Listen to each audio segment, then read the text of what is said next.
You'll both need to sign here. Harold Jenkins pushed 2 identical contracts across his desk. His office smelled like old books and furniture polish. Standard liability forms. Cemetery work comes with risks. I scanned the document while Johnny clicked his pen impatiently beside me. The contract looked straightforward enough. A week-long agreement to guard Lone Fir Cemetery from 8 p.m. to 6 a.m., with compensation that was honestly better than I'd expected for basically sitting in a guard shack all night. This seems fine, I said, signing my name on the line. Michael Thompson. Johnny scribbled his signature without reading a word. So what exactly are we guarding against? Grave robbers? Teenage vandals? Harold's face stayed blank. Mostly you're a deterrent to trespassers. Your presence alone prevents most problems. He collected our contracts and tucked them into a folder, then pulled out a single sheet of paper from his desk drawer. There are rules you need to follow during your shifts. He handed me the sheet. The paper looked fresh, recently printed with 5 numbered items in a clean, professional font. Nothing handwritten or sketchy looking, which somehow made it worse when I started reading. 1. Lock all gates at 9 p.m. sharp. Do not open them for anyone until 6 a.m. 2. If you see a tall figure standing in the 3rd row of gravestones, do not approach it under any circumstances. 3. If you hear a woman crying, ignore her. Do not attempt to find or help her. 4. At exactly 3:33 a.m., a man in a white suit may appear at the front gates. Do not let him in, no matter what he says. 5. If any spirits ask for your help, politely decline. I looked up from the paper to find Harold watching me. A chill ran up my neck. Is this some kind of joke? I asked, handing the list to Johnny. Do I look like I'm joking, Mr. Thompson? Harold's voice stayed perfectly even. Johnny burst out laughing after reading the rules. Oh man, this is great. Do you guys do this to all the new hires, like an initiation thing? He elbowed me. Mike?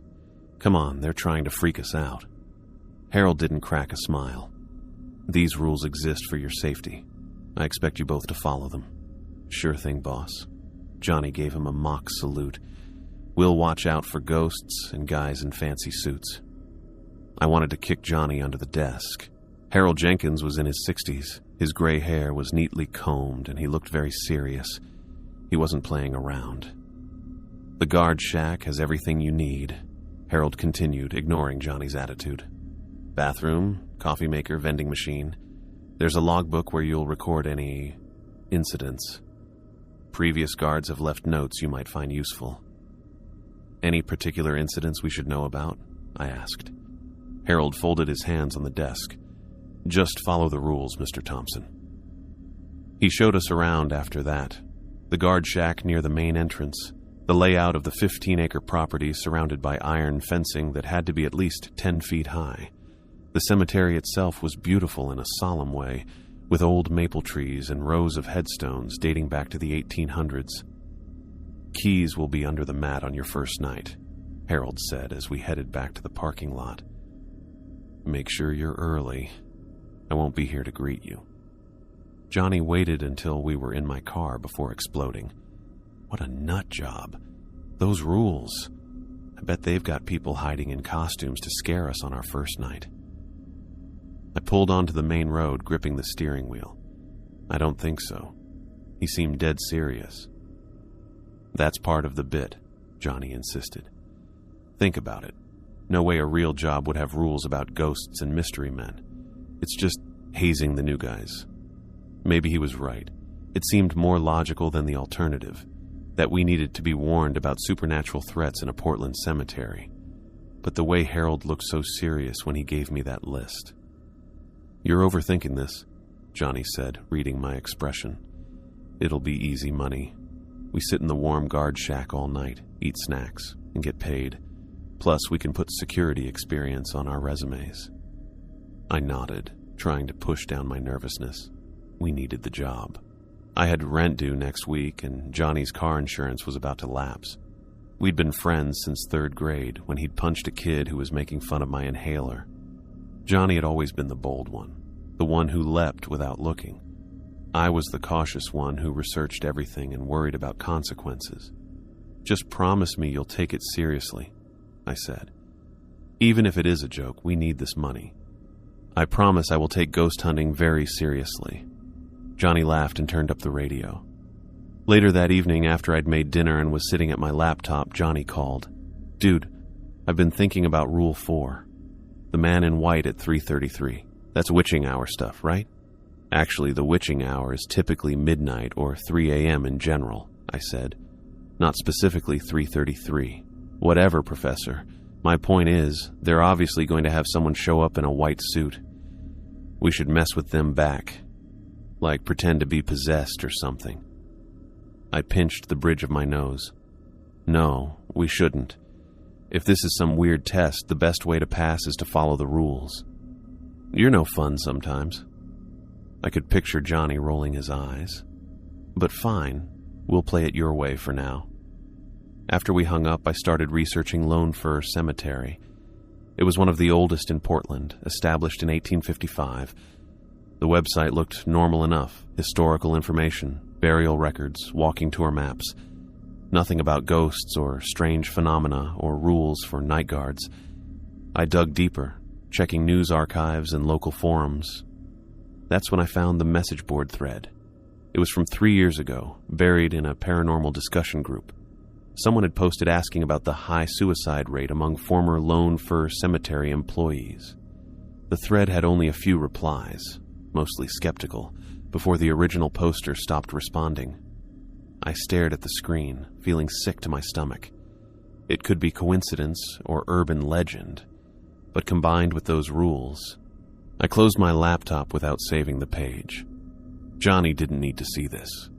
He'd either laugh it off or worse, become even more determined to treat our job like a game.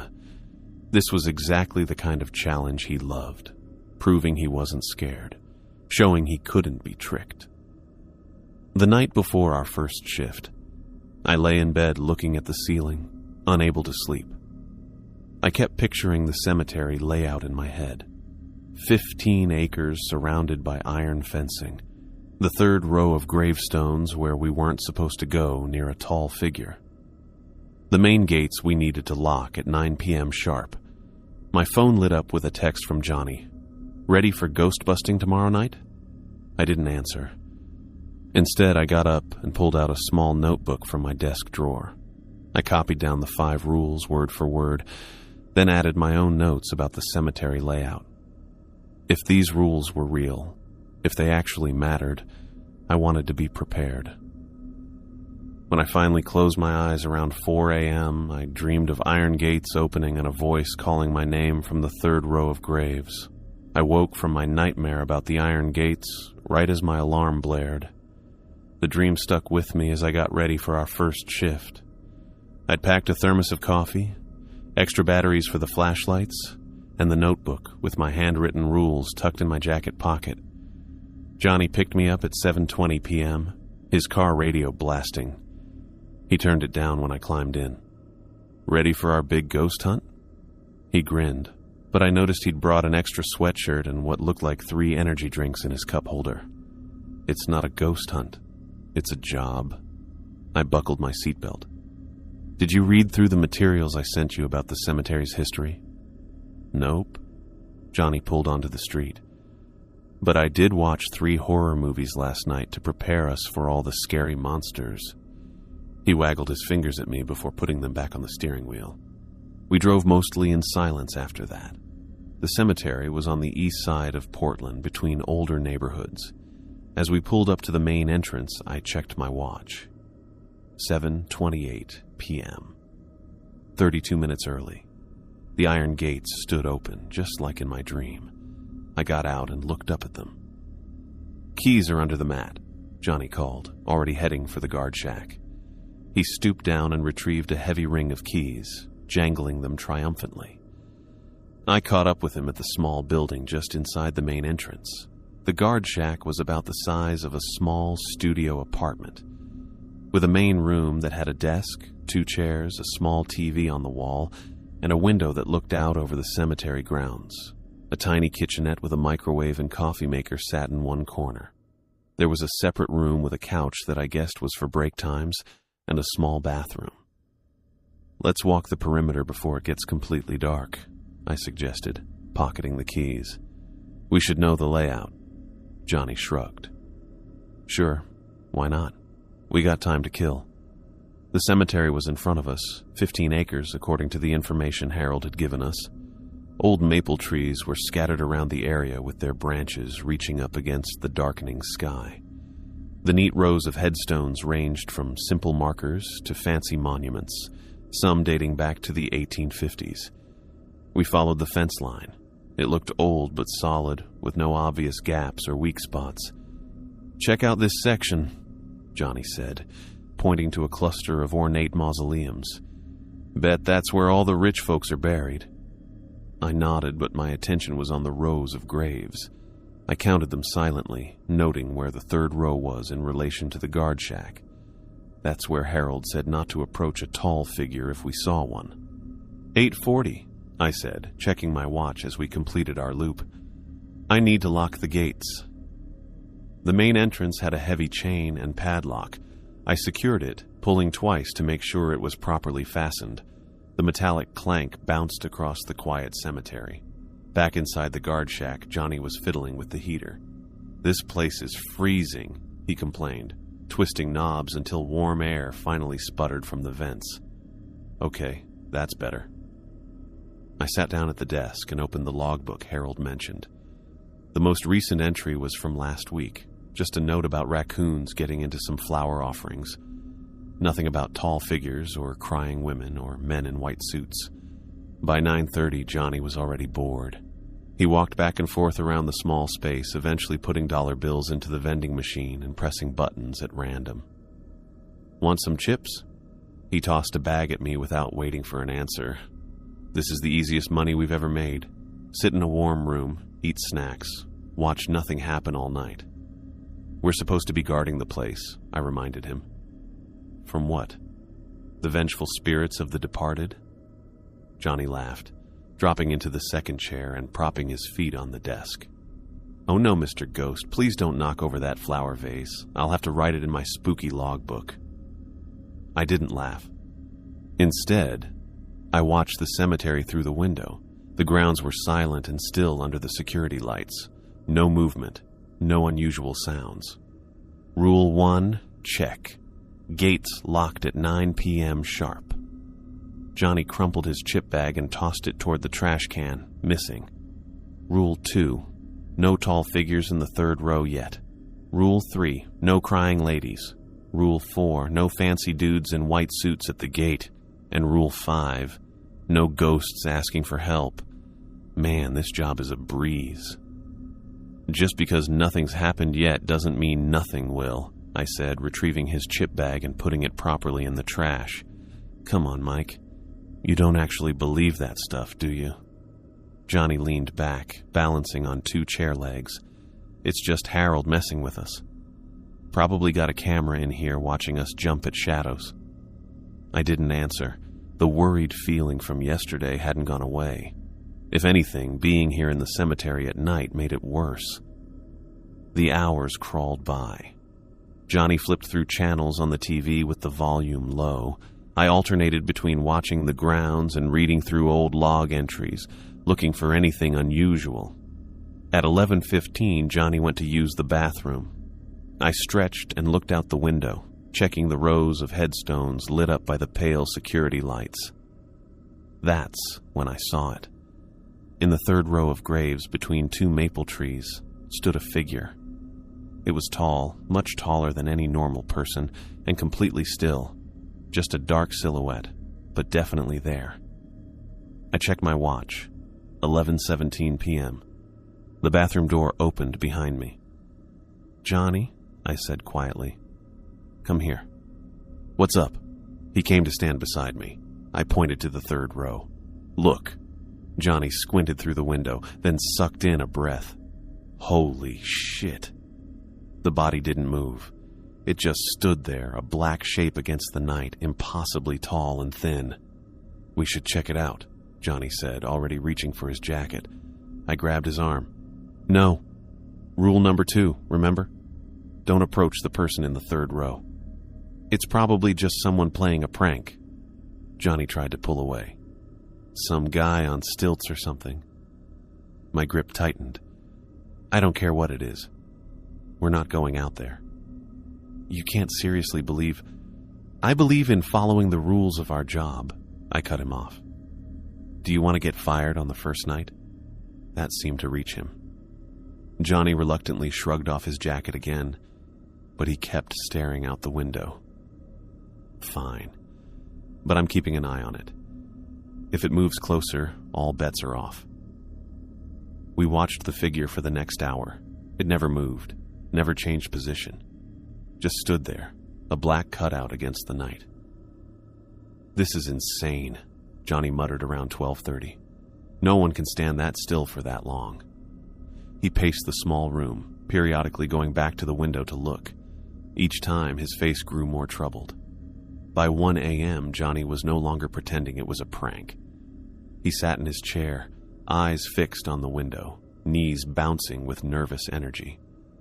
Maybe we should call Harold, he suggested. I shook my head. He said he wouldn't be available. Besides, he's the one who warned us about this. He already knows. Then what do? Nothing, I said.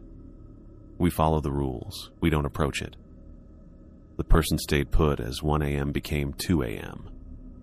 Neither of us felt like talking much. Johnny's earlier confidence had disappeared. He kept looking at the door, then back to the window, as if checking that the barrier between us and the person was still secure. At 2:25 a.m., I looked up from the logbook to see Johnny leaning forward in his chair. It's gone, he said. I joined him at the window. The third row stood empty now, just headstones and maple trees. No sign of the tall figure. Maybe it went behind a tree, Johnny suggested, but we both knew that wasn't the case. The security lights lit the area well enough to see there was nobody there anymore. I wrote in the logbook, keeping my entry factual. 11:17 p.m. Tall figure observed in third row. 2:25 a.m. Figure no longer visible. Johnny spent the rest of our shift trying to explain it away.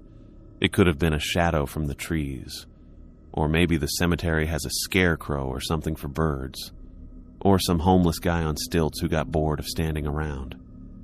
I didn't bother arguing. I'd seen what I'd seen, and so had he. When 6 a.m. finally arrived, we stepped outside into the early morning light. The cemetery looked different in the dawn, less threatening, just a peaceful place with stones and trees. See, nothing weird in the daylight. Johnny's voice was too loud, too forced. His hands shook as he pulled out his car keys. I unlocked the main gates and secured the guard shack. As we drove away, Johnny kept glancing in the rearview mirror. That was just some weird shadow thing, right? He didn't wait for me to answer. Has to be. No way it was actually... I stared out the passenger window at the houses we passed, normal people still asleep in their beds, unaware of what existed just blocks away in the old cemetery. We have 6 more nights to get through, I reminded him. Johnny's hands tightened on the steering wheel. Yeah, 6 more nights. Sleep hadn't come easy after our first night at Lone Fir Cemetery. I tossed and turned all day, thinking about that tall figure standing still in the third row of graves. Every time I closed my eyes, I saw it there, black against the night, completely still. By evening, rain had started falling over Portland, hitting my apartment windows in a way that would usually be calming. Tonight, it just made me more nervous. I packed extra carefully for our second shift. More coffee, protein bars, a rain jacket, and a second flashlight with new batteries. The notebook with the cemetery rules stayed in my jacket pocket. Johnny pulled up outside my apartment at 7:15 p.m., his windshield wipers working overtime against the downpour. I ran through the rain and jumped into the passenger seat, shaking water from my hair. Ready for night 2? I asked, buckling my seatbelt. Johnny didn't answer right away. His eyes were fixed on the road. The car smelled like energy drinks. 3 empty cans rattled in the cup holder, and a 4th sat half-finished beside them. Couldn't sleep much, he finally said, pulling away from the curb. Kept thinking about that, whatever it was. I nodded. Yeah, me too. The rain got heavier as we drove, drumming on the roof. Johnny kept the radio off, which wasn't like him. Neither of us mentioned what we'd seen the night before, but we both knew it was there. We got to the cemetery around 7:32 p.m. The iron gates appeared through the rain, water streaming down the black metalwork. I unlocked them and pushed them open as water soaked through my jacket. Lock these at 9, right? Johnny asked, following me inside. His voice held none of yesterday's mockery. Yeah, Rule 1. The guard shack felt smaller tonight, more confining. Rain drummed against the roof and streaked down the windows, blurring our view of the cemetery. Johnny switched on every light in the place, then cranked up the heater until it was almost uncomfortably warm. We settled into our routine, checking doors, walking the perimeter, locking the gates at exactly 9 p.m. The rain made the cemetery look different. Headstones looked wet in the security lights, and the old maple trees swayed slightly in the wind, their wet branches moving across the grounds. Johnny kept glancing toward the third row of graves, then quickly looking away. Do you think it'll be back tonight? He asked, setting up a small speaker to play music from his phone. The volume was so low I could barely hear it over the rain. I don't know, I answered honestly, but I'm not going near that row either way. Johnny nodded, pulling out an energy drink. 8 more hours to go. We tried to keep ourselves occupied. I looked through the logbook again, reading entries from the previous months. Nothing unusual, just notes about maintenance needs, flower deliveries, and the occasional trespasser. Johnny scrolled through his phone, stopping sometimes to show me memes that neither of us thought were very funny. At 10:42 p.m., we both heard it. A woman's voice, soft but clear enough to cut through the sound of rainfall. Someone crying, deep, heartbroken sobs broken up by gasping pleas for help. Please, someone help me. Please. Johnny froze mid-sentence, his phone dropping to his lap. Do you hear that? I nodded, feeling the blood drain from my face. Rule 3. If you hear a woman crying, ignore her. Do not attempt to find or help her. Is that coming from inside the cemetery? Johnny stood up, moving to the window. The crying continued, growing more distinct. A woman's voice, trembling with desperation. I'm lost. Please, can anyone help me? I can't find my way. It seemed to be coming from the second row of graves, maybe 50 yards from the guard shack. Through the rain-streaked window, I couldn't see anyone, just wet headstones and shadows. Someone might be hurt, Johnny said, grabbing a flashlight from the desk. We should check it out. I stood up quickly. No, remember Rule 3. Are you serious right now? Johnny stared at me. There's a woman out there in the rain crying for help, and you want to ignore her because of some weird list. The crying grew louder, more desperate. Someone or something sounded really upset. It was the kind of crying that happens when someone hits rock bottom. Please, I need help. I'm so cold. Please. Johnny grabbed his rain jacket. I'm going to look. I moved to the door, blocking his path. Johnny, stop. Think about it. Who would be in a locked cemetery at nearly 11 at night in the pouring rain? I don't know. Someone who snuck in? Someone who got locked in accidentally? He tried to step around me. Move, Mike. No. Harold specifically told us not to help if we hear a woman crying, just like he told us about the tall figure which we both saw last night. The sobbing outside got louder, turning into a sound that made the hair on my arms stand up. It didn't sound entirely human anymore. It went on for too long without stopping, too even in a way that didn't seem natural. Listen to that, I said quietly. Really listen. Does that sound normal to you? Johnny paused, flashlight clutched in his hand. His face betrayed his conflict, the instinct to help warring with the growing realization that something wasn't right. We're not equipped to deal with this, I continued. The rules are there for a reason. If you go out there..." I didn't finish the sentence. I didn't have to. The crying woman's voice changed, getting weirdly attractive and scary at the same time. "Please, I can see your light. Please come help me. I'm right here. Just follow my voice." Johnny hesitated. "But what if it is someone who needs help, a real person? We can't just..." "Then they can call 911, I said firmly. "They have a phone if they're really in trouble. Our job is to stay here and follow the rules." The debate went on for almost an hour, and the woman's cries got more and more painful to hear. Johnny walked back and forth in the guard shack, checking his phone for reception. He kept suggesting we call the police and saying that no rule was worth letting someone suffer. But as time went by, the crying started to sound less human. It was too steady, too even, too perfect in how sad it sounded. Around midnight, it changed again. "Michael, Johnny, I know you're in there. Please help me. I just need someone to find me." Johnny's face went completely white.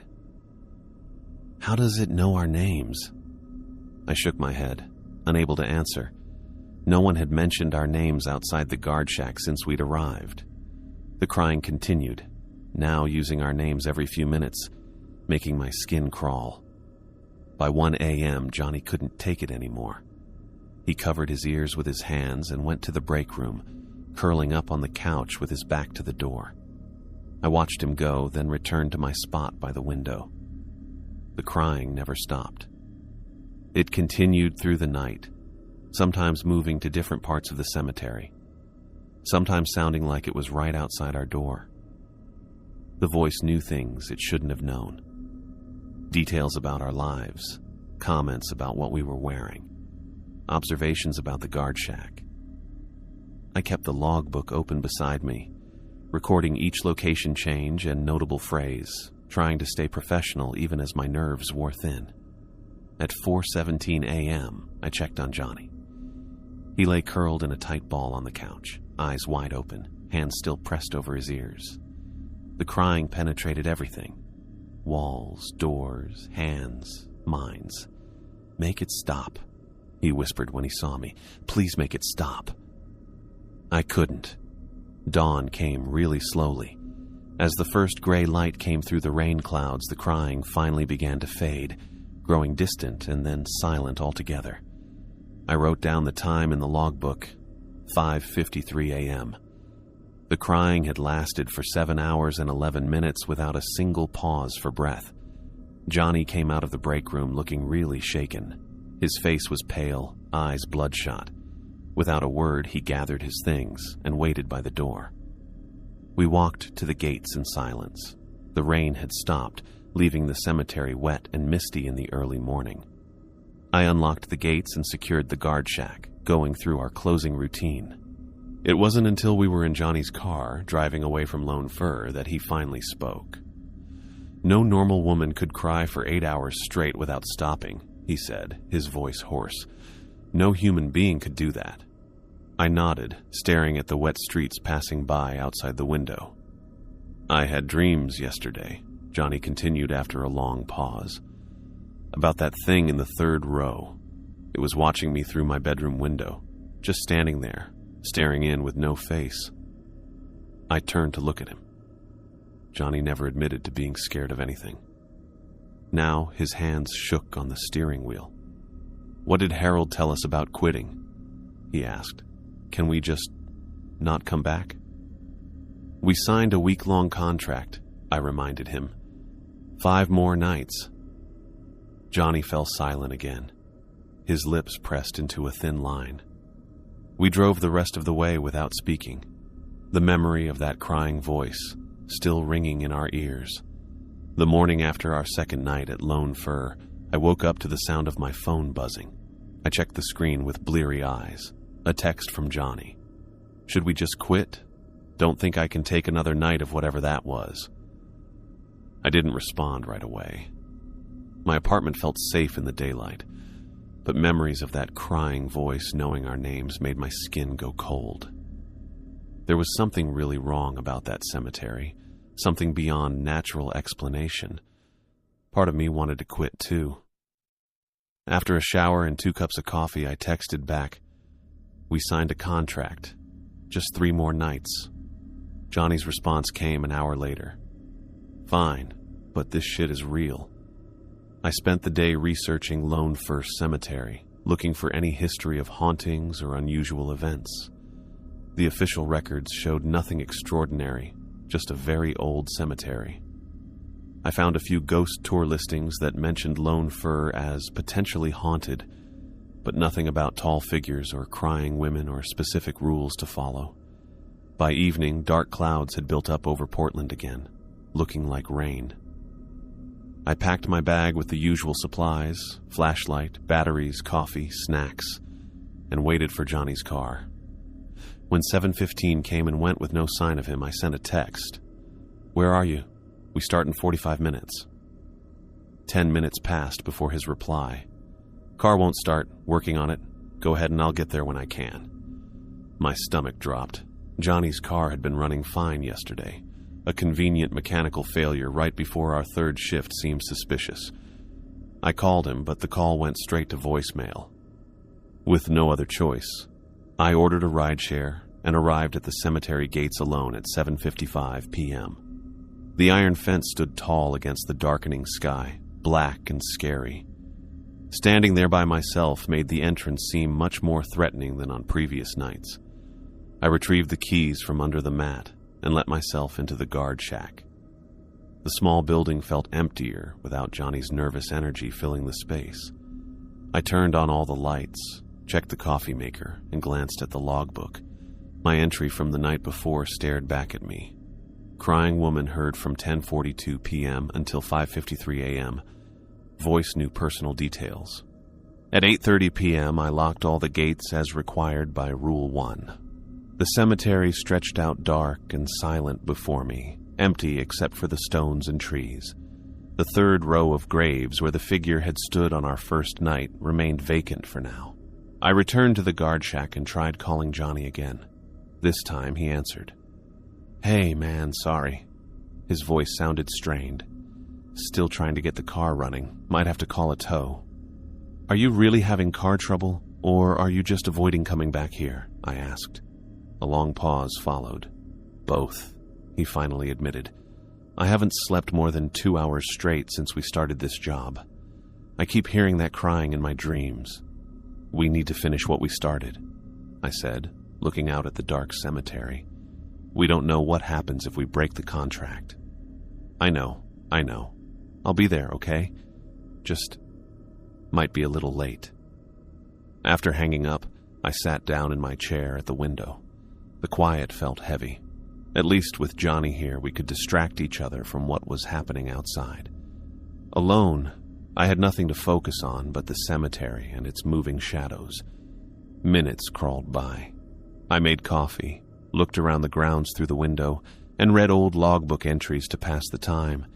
Every small sound made me look up, expecting to see the tall figure or hear the crying woman again. At 9:45 p.m., the door to the guard shack swung open. Johnny stood there. He looked like he hadn't slept in days. "Sorry I'm late," he mumbled, dropping his backpack on the floor. "Car's at the shop." "How'd you get here?" I asked. "Bus, then walked the last half mile." He slumped into the second chair, not making eye contact. "Anything happen yet?" I shook my head. "No. No tall figure, no crying woman. Good. Maybe they take nights off." The joke fell flat, his voice lacking any humor. Johnny looked terrible. Beyond tired, he looked haunted. His hands trembled slightly as he unpacked his bag, pulling out 3 energy drinks and a container of caffeine pills. "Did you sleep at all today?" I asked. He shook his head. "Can't. Every time I close my eyes, I hear her crying. And when I finally do fall asleep, I dream about that thing in the 3rd row standing over my bed." He cracked open an energy drink. "I'm so tired I feel sick, but I can't sleep." "Maybe you should see a doctor," I suggested. "And tell them what?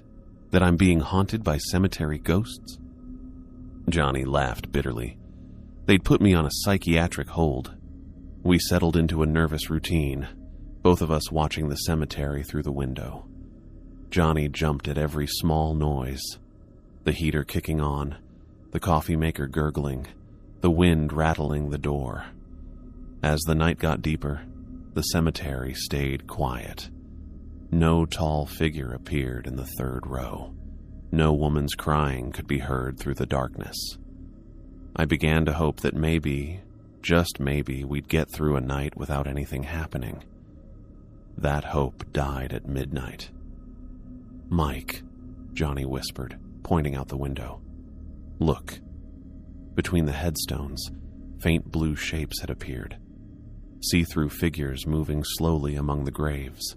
Some knelt beside headstones, others wandered along the paths. They gave off a soft glow that didn't light up anything around them. I counted at least 7 different ghosts, men and women wearing clothes from different time periods. None looked directly at the guard shack. They seemed in their own little worlds, not aware of us watching them. "Are those—" Johnny couldn't finish the sentence. "Ghosts," I said quietly, completing his thought. "Actual ghosts." Johnny went completely still beside me. All his nervous fidgeting stopped, replaced by a stiff silence. His face had gone pale, his lips pressed into a tight line. I picked up the logbook and wrote, 12 a.m. Multiple see-through figures seen throughout cemetery grounds. "We're not writing that," Johnny hissed. "No one will believe us." "Harold will," I replied. "He warned us about this." For the next hour, we watched the spirits move through the cemetery. They never approached the guard shack, staying among the graves. Some appeared to be visiting specific headstones, while others seemed confused, checking markers as if searching for something. At 1:20 a.m., movement near the window caught my attention. An elderly man stood just outside the guard shack, his translucent body glowing faintly blue in the darkness. He wore clothes that looked to be from the 1950s. High-waisted pants, suspenders, a button-up shirt with the sleeves rolled to the elbows. His thinning white hair was neatly combed. Unlike the other spirits, he was looking directly at us. He raised a trembling hand and tapped softly on the glass. I glanced at Johnny. He backed away to the far corner of the room, his eyes wide with terror. The old man's voice came through the glass, soft but clear. "Excuse me, young man. I wonder if you might help me. I'm trying to find my wife's grave. We were married 62 years before she passed. I seem to have forgotten where they laid her to rest." Rule 5 repeated in my mind. Decline all requests for help from spirits. I stood up slowly and approached the window, keeping a respectful distance. "I'm sorry, sir. I'm not allowed to help you." The old man's face fell in disappointment, but he nodded. "I understand. There are rules, aren't there? Always rules." He looked at me with sad eyes. "Thank you anyway, son." His body grew dimmer, fading until he disappeared completely. I made another entry in the logbook, noting the time and the interaction. Johnny had pressed himself against the wall as far from the window as possible. "Was that real?" he whispered. "Did that just happen?" "Yes," I said simply, returning to my chair. My heart pounded, but I kept my voice steady. That was real. Throughout the night, 3 more spirits came to the guard shack with similar requests. A woman in old-fashioned black funeral clothes asked for help finding her child's grave. A young man in what looked like a 1920s suit wanted help finding his brother. An elderly woman needed help finding her family plot. Each time, I politely said no, exactly as Rule 5 told me to. And each time, the spirits accepted my answer with sad acceptance before disappearing. Johnny stayed frozen in his corner, refusing to look outside or pay attention to the spirits when they came. He pulled his knees to his chest, making himself as small as possible. The hours went by slowly. Between spirit visits, I watched the ghostly figures moving among the headstones. They never got in each other's way. moving through one another like smoke when their paths crossed. None of them seemed evil or scary, just lost, confused, or sad. As 5 a.m. got closer, the spirits began to disappear one by one. By 5:15, the cemetery was empty again, no sign of the ghosts who had filled it all night. Johnny finally unfolded from his position in the corner, his joints popping as he stretched his stiff body. "We need to quit," he said, his voice hoarse from hours of silence. "Right now. Tell Harold we're done. Tell Harold we're—" I shook my head. "We only have 2 nights left." "2 more nights of this?" Johnny gestured wildly at the window. "Ghosts asking for help? That crying woman? That thing in the 3rd row? I can't do it, Mike. I can't." "What happens if we break the contract?" I asked. "We don't know what we're dealing with here. What if there are consequences?" Johnny ran his hands through his hair, leaving it standing on end. "What could be worse than what we've already seen?" "I don't know," I admitted. "And that's the problem. These rules exist for a reason. Harold warned us. I think we need to finish what we agreed to do." Johnny paced the small room, his movements jerky and agitated. "2 more nights," he finally said. "That's it, and I'm bringing my grandfather's rosary. I need some protection in this place." When 6 a.m. arrived, we opened the gates and locked up the guard shack in silence. The cemetery looked peaceful in the early morning light. No hint of the spirits that had walked its grounds hours before. Johnny pulled a small silver crucifix from his pocket. "My grandfather gave me this before he died. Said it protected him in World War II." He stuffed it back in his pocket. "Tomorrow night, I'm bringing the full rosary. We need all the help we can get." As we walked toward the street where Johnny's friend would pick us up, I looked back at the cemetery one last time. In the morning light, it was just a historic graveyard, beautiful in its way, with very old trees and ornate headstones. But I knew better now. We both did. 2 more nights, I said quietly. Johnny nodded, his face grim. 2 more nights. Night 4 at Lone Fir Cemetery was coming up after we'd both spent the day trying to recover on our own. I got a few hours of broken sleep with dreams of see-through ghosts asking me for help.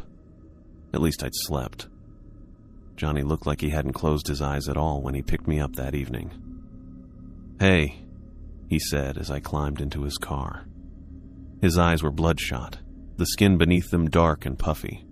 The shop had fixed whatever was wrong with his car, but nothing could fix what was wrong with us. "You look terrible," I told him. Johnny didn't even try to joke it off. "Yeah." He pulled away from the curb, one hand on the wheel while the other held something in his pocket. I saw a silver chain between his fingers. The drive to the cemetery passed in silence. Neither of us felt like talking. 2 more nights. Just 2 more. And we could get away from the thing at Lone Fir Cemetery. If it would let us go. We arrived at 7:40 p.m., 20 minutes early. The iron gates stood open. Johnny parked across the street instead of pulling up to the front like we usually did. "I don't want to be any closer than necessary," he explained, killing the engine. We walked across the street together, our footsteps dragging.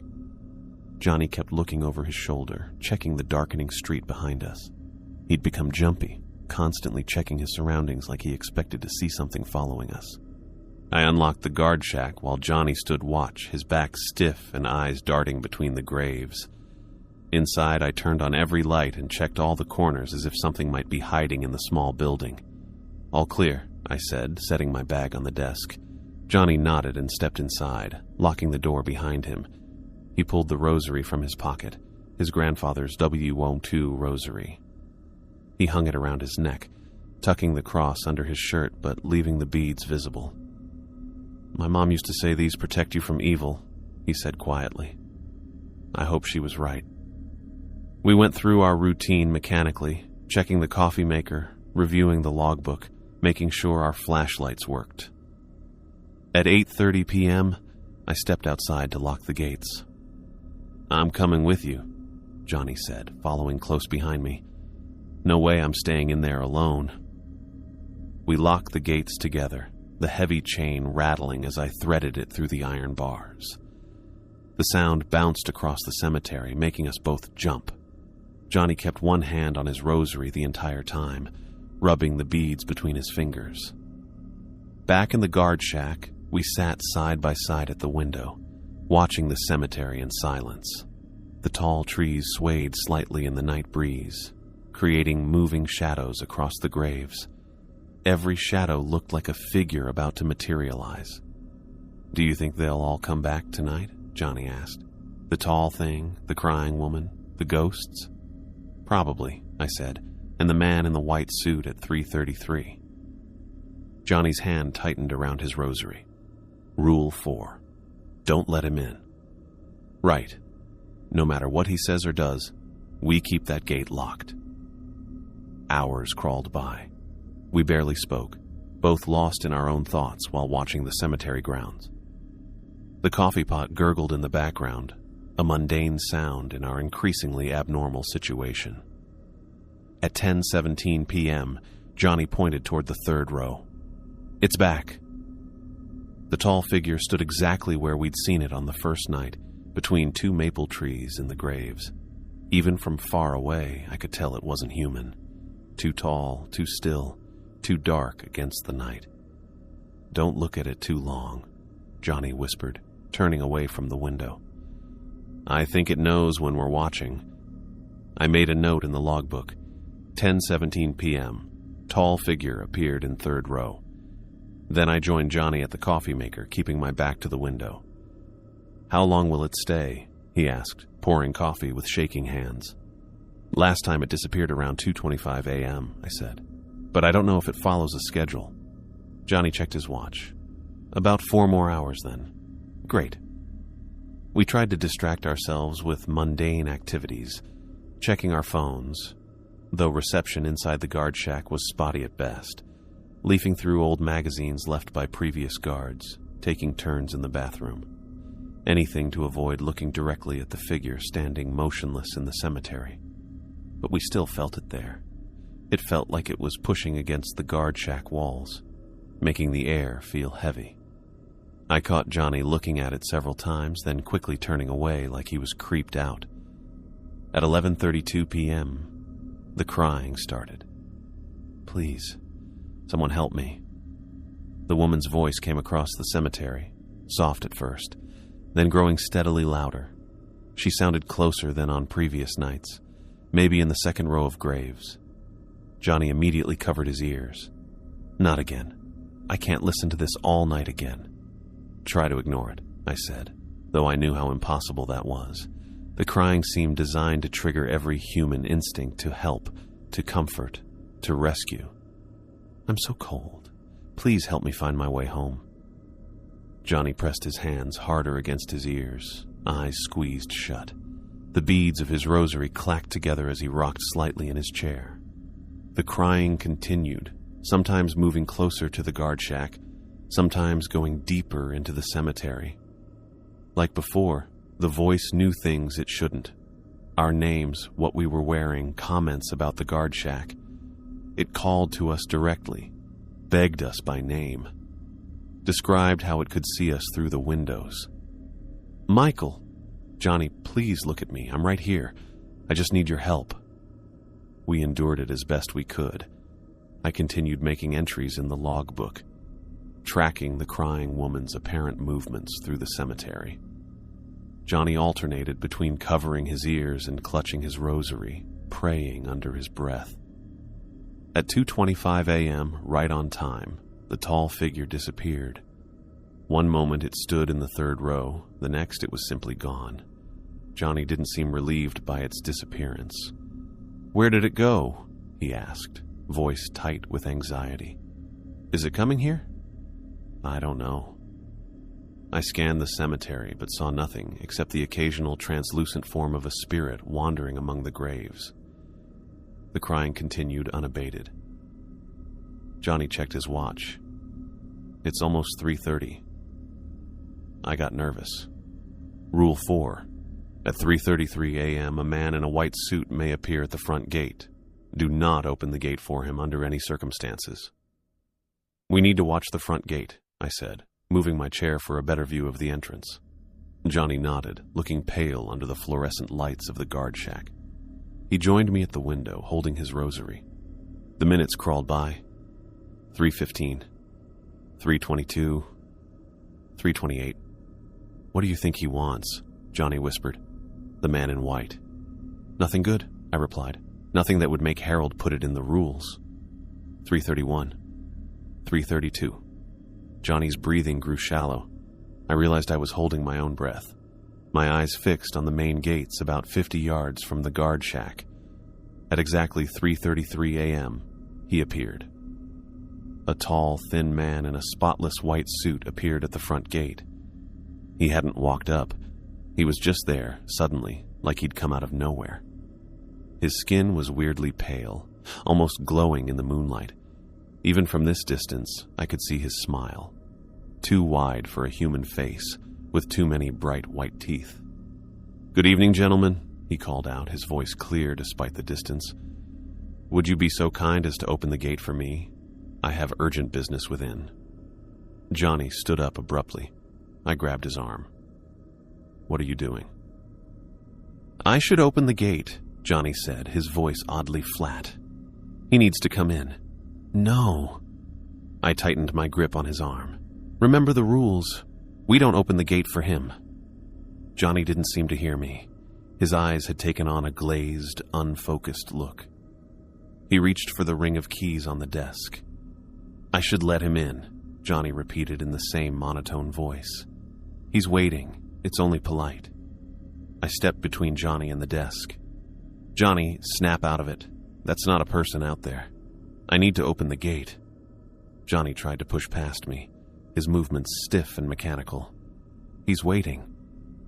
Outside, the man in white stood perfectly still at the gate, that inhuman smile fixed on his face.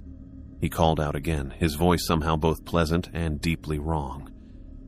"I can see you're quite busy in there. I do apologize for the intrusion, but I really must come in. It will only take a moment of your time." Johnny lunged for the keys, catching me off guard. He snatched them from the desk and headed for the door. "Johnny, stop!" I grabbed his shoulder, but he shrugged me off with surprising strength. "I have to let him in," Johnny said, unlocking the guard shack door. "He's waiting for me." I tackled him from behind, both of us crashing to the floor.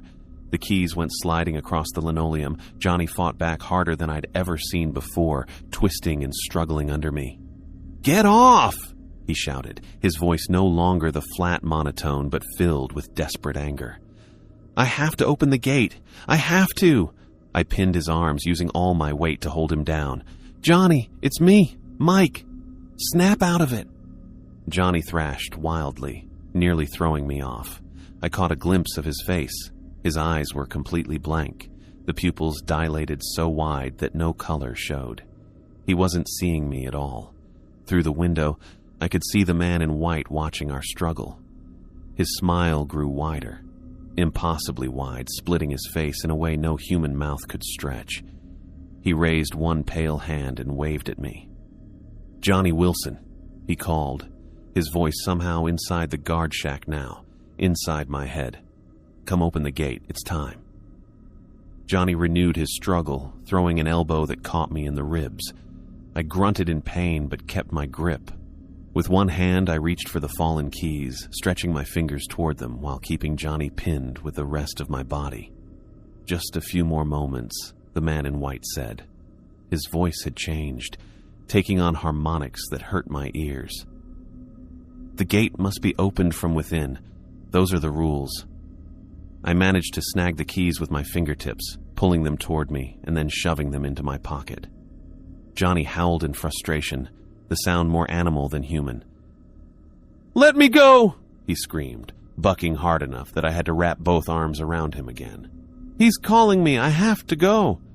"Check your watch," I gasped, trying to reach through whatever had hold of Johnny. "What time is it?" The question seemed to confuse him. He stopped struggling for a split second. "My watch?" "What time is it?" I repeated. "Check your watch, Johnny." Johnny moved his wrist to check his watch. The simple action seemed to break whatever hold the man in white had over him. Johnny blinked quickly, some awareness coming back to his eyes. "It's 3:34, he said slowly. I looked toward the window. The man in white was gone. He disappeared just as quickly as he showed up. The gate was empty, with moonlight shining on the padlock and chain we'd locked up hours earlier. Johnny went limp beneath me, all the fight draining out of him. He started shaking with sobs. "Oh God," he whispered. "Oh God, Mike, I cautiously let him go and sat back, shaking all over. "It's okay. He's gone now." Johnny curled into a ball on the floor, holding his rosary really tight. Tears ran down his face. "I couldn't stop myself," he said between sobs. "It was like he was in my head, moving my body. I could see what I was doing, but couldn't stop it. I leaned against the wall, still breathing hard. You fought it at the end, when I asked you the time." Johnny nodded, wiping his face with his sleeve. For a second, that felt like my own thought. Everything else was him. He looked up at me, his eyes red and scared. "Thank you. If you hadn't stopped me..." He didn't finish the sentence. He didn't need to. We sat on the floor of the guard shack for a long time, neither of us willing to get up or look outside. The crying woman's voice had stopped at some point during our struggle. I hadn't even noticed when. The cemetery beyond the windows was quiet and dark. Johnny checked his watch again. 4:15, less than 2 hours until dawn. I nodded, too tired to speak. My ribs hurt where Johnny's elbow had caught me, and my knees hurt from hitting the floor. "We have to finish the contract," Johnny said after another long silence. "One more night. We can't break the rules now." "No," I agreed. "We can't." Johnny picked himself up from the floor, moving like an old man. He slumped into his chair, the rosary still wrapped around his hand. "Mike," he said quietly, "if I start acting weird again tomorrow night, if anything tries to control me again, whatever you have to do, don't let me break the rules, please." I nodded, meeting his eyes. "I won't." We sat quietly as night turned to morning. We kept watching the cemetery, looking for any sign of movement or those things that almost got Johnny. But nothing showed up. The man in white didn't win tonight, and the cemetery seemed to be following its own rules. At 6 a.m., we unlocked the gates and locked up the guard shack like normal. In the morning light, everything looked ordinary, just an old cemetery with trees and worn headstones. But we knew better. "One more night," Johnny said as we walked to his car. "One more night," I repeated. "Then we're done with this place." Johnny nodded, but I noticed how his eyes darted around the street, checking every shadow, every corner. I was doing the same thing. Whatever lived in Lone Fir Cemetery had reached into Johnny's mind, taken control of his body. We both knew there was a very real possibility that it could do so again. And tomorrow would be our final night. I knew something was wrong the moment I pulled up to Lone Fir Cemetery. Johnny's car sat parked near the entrance, front door still open, driver's seat empty. My final night as a cemetery guard had barely begun, and already the rules were being broken. I checked my watch, 7:46 p.m. We weren't due to start our shift for another 14 minutes. Johnny had never arrived early before, especially not after what happened with the man in white last night. I grabbed my backpack and walked through the iron gates, which were open as always at this hour. The cemetery was quiet and seemed normal in the dimming evening light. No tall figures, no crying women, no spirits yet. Just rows of old headstones and maple trees. Then I spotted Johnny. He wasn't moving about 20 yards away, facing the third row of graves where the tall figure usually showed up. His back was to me. "Johnny," I called out, approaching cautiously. He turned slowly, like a robot. His face looked pale, his eyes unfocused. When he finally spoke, his voice was flat. "Mike, you're here." "Yeah. Why are you out in the cemetery? We should be in the guard shack." I glanced toward the third row nervously. "What are you doing?" "Watching." Johnny's gaze drifted back to the empty space between the maples. "I wanted to see where it comes from." A chill ran down my back. This wasn't the Johnny I knew. Not the one who'd been curled up sobbing on the floor of the guard shack last night after nearly opening the gate. This Johnny stood too straight, moved too stiffly. "Let's go inside," I said, trying to keep my voice steady. "We need to start our shift. Lock the gates at 9, remember?" Johnny nodded slowly. "The rules. Yes, we have to follow the rules." He walked past me toward the guard shack, moving strangely, like someone trying to remember how human legs worked. I followed a few steps behind, watching him closely. The way he moved gave me the creeps. Inside the guard shack, Johnny sat in his usual chair but didn't relax into it.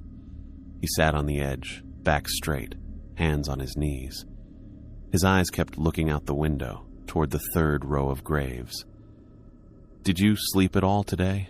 I asked, setting my backpack down and turning on the coffee maker. Johnny didn't answer for several seconds. When he did, his voice sounded normal again, almost making me doubt what I'd seen outside. "Not really. Kept having nightmares." He rubbed his eyes. The man in white was in all of them, standing next to my bed. I studied Johnny's face. The dark circles under his eyes had gotten worse, and his skin looked sick under the fluorescent lights. But his face looked more like himself now. Tired, scared, but present. Johnny nodded, pulling the rosary from his pocket. The wooden beads looked worn, some of them cracked from how tight he'd been holding them. "I think I should patrol the grounds," Johnny said suddenly. "I nearly spilled the coffee I was pouring." "What?" "No. That's a terrible idea." "We need to make sure the cemetery is secure," he insisted, standing up. "It's part of our job." "Our job is to stay in this guard shack and follow the rules," I countered. "We've never patrolled before, and we're not starting now." Johnny's eyes looked distant again. "I just want to check something." "No." I stepped between him and the door. "After what happened last night, we're staying right here. Both of us." For a moment, tension filled the small room. Johnny stared at me with an expression I couldn't read. Then his shoulders slumped, and he sat back down. "You're right," he muttered. "Staying here is safer." I didn't fully believe his sudden change of heart, but I nodded and handed him a cup of coffee. At 8:30 p.m., I stepped outside to lock the gates, making Johnny promise to stay put while I did so. I chained and padlocked the iron gates. The cemetery was quiet. I quickly went back to the guard shack and was glad to see Johnny still sitting by the window. The hours went by slowly. Johnny barely spoke. He just kept looking out at the cemetery. I kept busy by writing in the logbook, making more coffee and checking my phone even though it had bad signal. I tried to act like it was a normal night shift. At 10:17 p.m., I looked for the tall figure in the third row, just like last night. Nothing showed up. The area between the maple trees was empty. "It's late," I commented, checking my watch again. Johnny nodded with a weird half-smile on his face. "It'll come. It always comes." His certainty made my stomach knot. I tried to focus on the positives. No crying woman yet either. Maybe our last night would be uneventful. Maybe the things that haunted Lone Fir were giving us a break. That hope died at exactly midnight. The tall figure appeared between the maple trees without warning. There, one instant. Not there the second before. It looked darker than the surrounding night, a void shaped vaguely like a person but too tall, too thin, its proportions wrong in ways that hurt to look at. Johnny stood up so abruptly his chair crashed to the floor. "It's time," he whispered. Before I could react, he unlocked the guard shack door and stepped outside. "Johnny!" I scrambled after him. "What are you doing? Get back here!" He walked straight toward the third row, his pace steady and determined. I ran after him, calling his name, but he didn't look back. "Stop! Remember the rules!" I screamed, my voice echoing across the silent cemetery. "Don't approach the figure in the third row." Johnny kept walking. The tall figure didn't move, just a black shape against the night sky. It looked like it was waiting. I caught up to Johnny about 20 yards from the guard shack and grabbed his arm. He turned super fast, pushing me off with strength that seemed way too much for him. I stumbled backward, almost falling over a small headstone. "Johnny, please." My voice broke with desperation. "Don't do this." He paused, turning halfway toward me. In the moonlight, his face looked wrong, too smooth, his eyes too dark. "I have to go to it," he said, his voice oddly calm. "It's waiting for me. Fight it, Johnny, like you did last night with the man in white."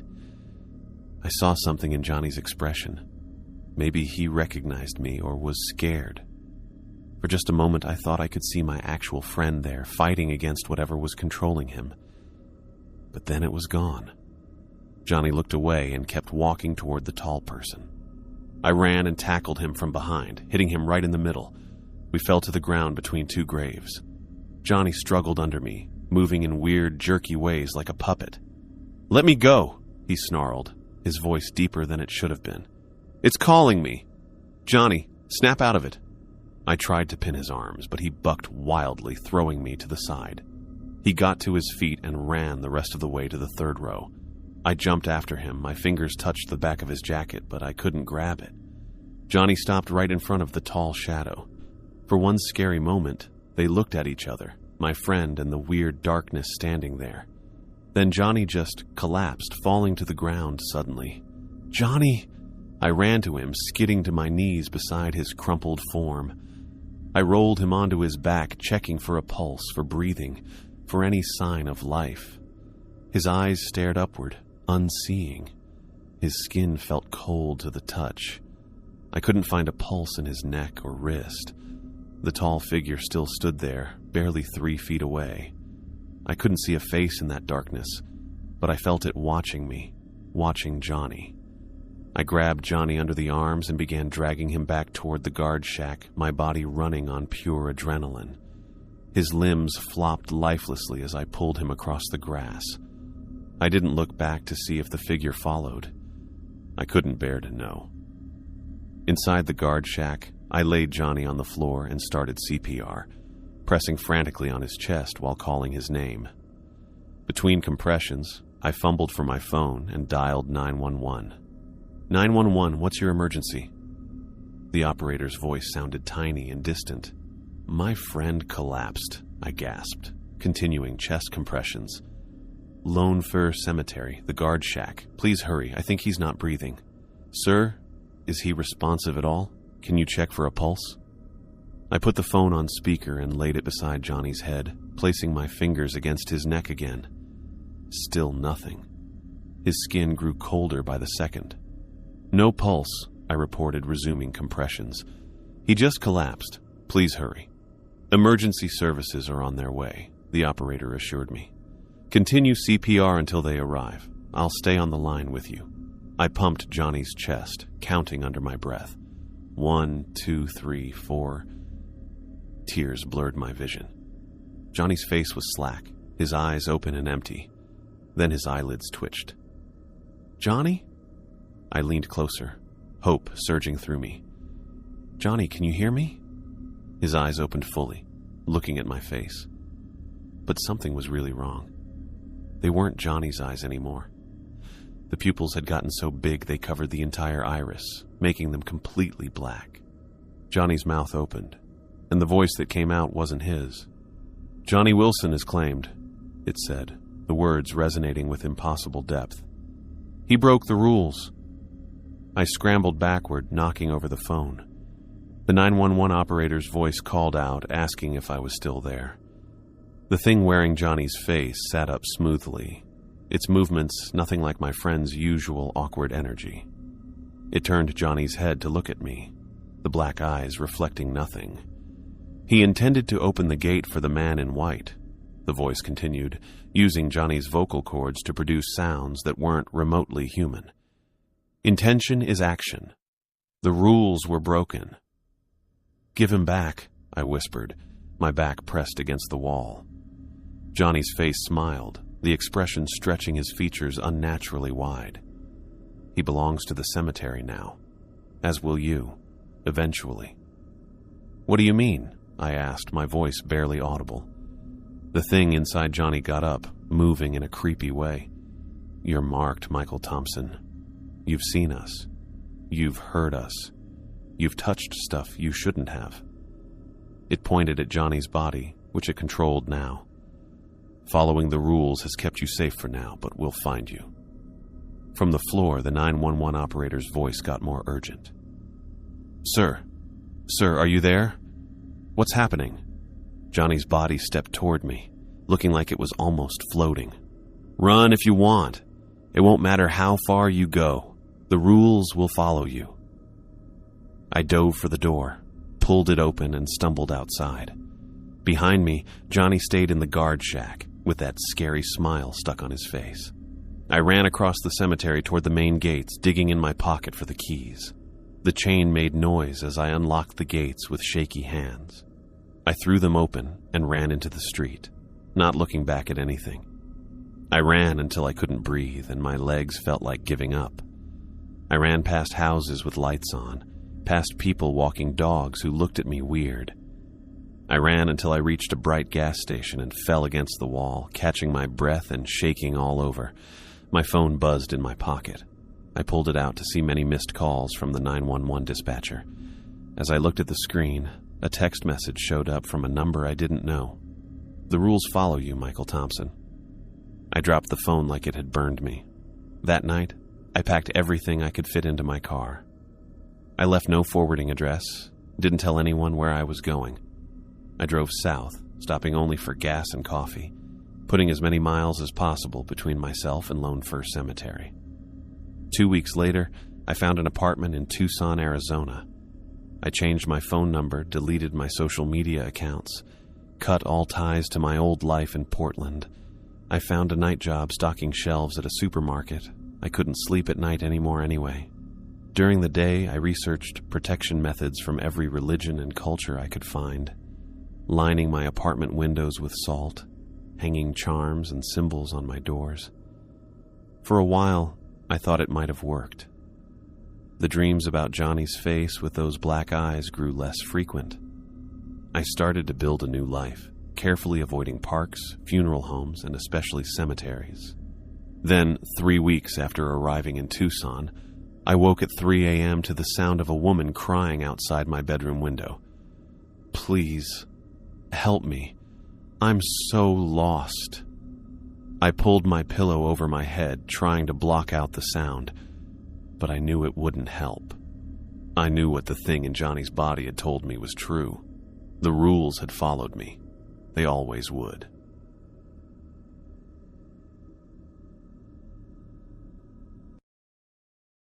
The helicopter's rotors faded into the gray nothing above us, leaving that special kind of silence you only get in Antarctica. Like the world just stopped existing beyond this little bubble of warmth and metal we called Berkner Station.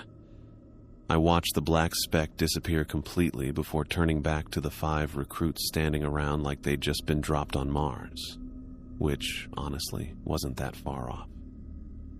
"Right then," I said, pulling my hands deeper into my coat pockets. "Welcome to the edge of nowhere. I'm Gary Spencer, and for the next 4 months I'm the only thing standing between you and becoming a popsicle with a name tag." The redhead, Julie, according to my clipboard, was still staring at the spot where the helicopter had vanished. Kid looked like she was watching her last connection to civilization disappear, which was pretty much exactly what had just happened. The tall guy with the skeptical eyebrows had to be Ian, and he was already looking around like he was cataloging everything that didn't meet his standards, which, given where we were, was probably everything. "Sun goes down in about an hour," I continued, herding them toward the main building. Except down is a generous term. More like it crawls behind the horizon and stays there for the next 4 months, so if anyone's planning on working on their tan, you're about 18 weeks too late. The wind picked up as we reached the door, sending ice crystals skittering across the snow like tiny knives. I punched in the entry code. Same code they'd used for the past 3 years because, apparently, security through obscurity was our level of sophistication out here. The common room hit us with a blast of heated air that felt like stepping into an oven after spending 10 minutes in a freezer. The space was functional in that special military way. Everything bolted down, nothing fancy, designed by people who'd never actually had to live here. A few mismatched couches arranged around a coffee table that had seen better decades. A kitchenette that worked when it felt like it, and windows that showed you exactly how much nothing surrounded us on all sides. "Take a seat anywhere," I said, watching them spread out. "We've got some ground rules to cover before the real fun starts."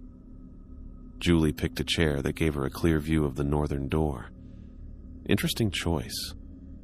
Ian dropped onto the couch with the air of someone who was already composing complaints in his head. Hayden had to be the academic one based on how she was pulling out a notebook like this was a college lecture, claimed a spot where she could see everyone. Dustin settled quietly into a corner chair, hands folded, looking like the kind of student who never caused trouble, but always passed his classes. "First things first," I began, falling into the routine I'd perfected over 30-odd briefings. "Berkner Station operates on 6 simple rules. Follow them, and you'll still have all your fingers and toes when the helicopter comes back in April. Break them and..." I let that hang in the air for a second. Amazing how effective a well-timed pause could be. Rule 1. No one goes outside after dark. Period. I don't care if you see Santa Claus doing jumping jacks in the snow. You stay inside. Ian snorted. Actually snorted, like I had just told him his horoscope. "What's out there? Polar bears? I thought this was Antarctica, not the Arctic." "Polar bears are the least of your problems," I said. "But since you asked, let's just say the wildlife around here doesn't follow normal patterns." Hayden scribbled something in her notebook. Julie hadn't stopped staring at that northern door, and it was starting to bug me. Dustin nodded along like every word was gospel. "Rule 2, I continued. "If you hear voices calling your name from outside, especially from the north side of the building, you ignore them. Completely. Doesn't matter if it sounds like your mother, your best friend, or the Queen of England asking you out for tea." "Come on," Ian said, shifting forward on the couch. "You're talking like there's something supernatural out there. This is a research station, not a ghost story." "You're right," I said. "It's not a ghost story. Ghost stories have better endings." That shut him up for about 10 seconds, which was probably a record. Rule 3. If you see people in blue maintenance uniforms anywhere around the station, you acknowledge them politely but don't engage in conversation. They do their job, you do yours, everyone goes home happy. Julie flinched. Actually flinched, like I'd just slapped her. Now that was interesting. "The maintenance crew comes by every few weeks," I continued, watching her carefully. "They keep the generators running and the pipes from freezing. Nice enough folks, but they work better without distractions." "How many people are in the crew?" Hayden asked, pen poised. 3, usually. Sometimes 4 if there's heavy work to do." "And they just show up? No radio contact?" "They know their schedule better than we do. Been working this route longer than I've been stationed here." Julie was gripping the arms of her chair now. Whatever was bothering her about the maintenance crew, it was more than just casual interest. Rule 4. The radio is for emergencies only, and I mean real emergencies. Medical disasters, structural failures, equipment that might kill us all. Not for calling home because you miss your girlfriend. "How do we define emergency?" Dustin asked quietly. First time he'd spoken since the helicopter dropped them off. "Anything that poses immediate danger to station personnel. Use your judgment, but use it carefully. Every transmission goes through me first." Rule 5. We maintain regular sleep schedules and meal times. I know it sounds like summer camp, but your body needs routine when the sun disappears for 4 months. Depression and disorientation are real problems out here. Hayden was writing faster now, like she was documenting everything for posterity. Ian was examining his fingernails with the kind of attention that meant he thought this was all ridiculous. Dustin kept nodding. And Julie. Julie was staring at that door like it might open any second. Rule 6, and this is the big one. If anything seems wrong, and I mean anything at all, you come to me immediately. Don't try to solve problems on your own. Don't assume you know better. This place has ways of making smart people do stupid things. I paused, looking at each of them in turn. Any questions so far? Ian raised his hand with mock formality. Yeah, just one. What exactly are you protecting us from? Because this whole presentation feels like you're trying to scare us with campfire stories. I'm trying to keep you alive, I said. Whether you believe me or not is entirely up to you. But what's the actual threat? Hayden asked, pen still moving. Environmental hazards? Equipment failures? Wildlife? I'd been doing these briefings for 3 years. Same questions, same skeptical faces, same need to know what was out there in the dark. Usually I deflected with jokes about cabin fever and frostbite. Keep it light. Keep them focused on the rules without dwelling too much on the reasons behind them. But something about this group felt different. They weren't just asking questions, they were asking the right questions. Like they already knew some of the answers. Let's just say that isolation does strange things to people, I said finally. And this particular corner of Antarctica has a history of unusual incidents. What kind of incidents? Julie asked, speaking for the first time since we'd come inside. Her voice was steady, but there was something underneath it. Not curiosity. More like confirmation. Equipment failures, people wandering off in the middle of the night, breakdowns in communication. I kept my tone neutral, professional. Nothing we can't handle if everyone follows the rules. Has anyone ever... Julie hesitated, then pushed forward. Has anyone ever gone missing? From this station specifically? The temperature in the room seemed to drop about 10 degrees. Ian stopped examining his nails. Hayden's pen paused mid-sentence. Dustin went very still. We've had personnel transfers, I said carefully. People who couldn't handle the isolation or who had family emergencies back home. But no one who just disappeared? I studied her face, looking for some clue about where this was going. She was young, maybe mid-20s, with the kind of outdoor tan that came from real work rather than vacation time.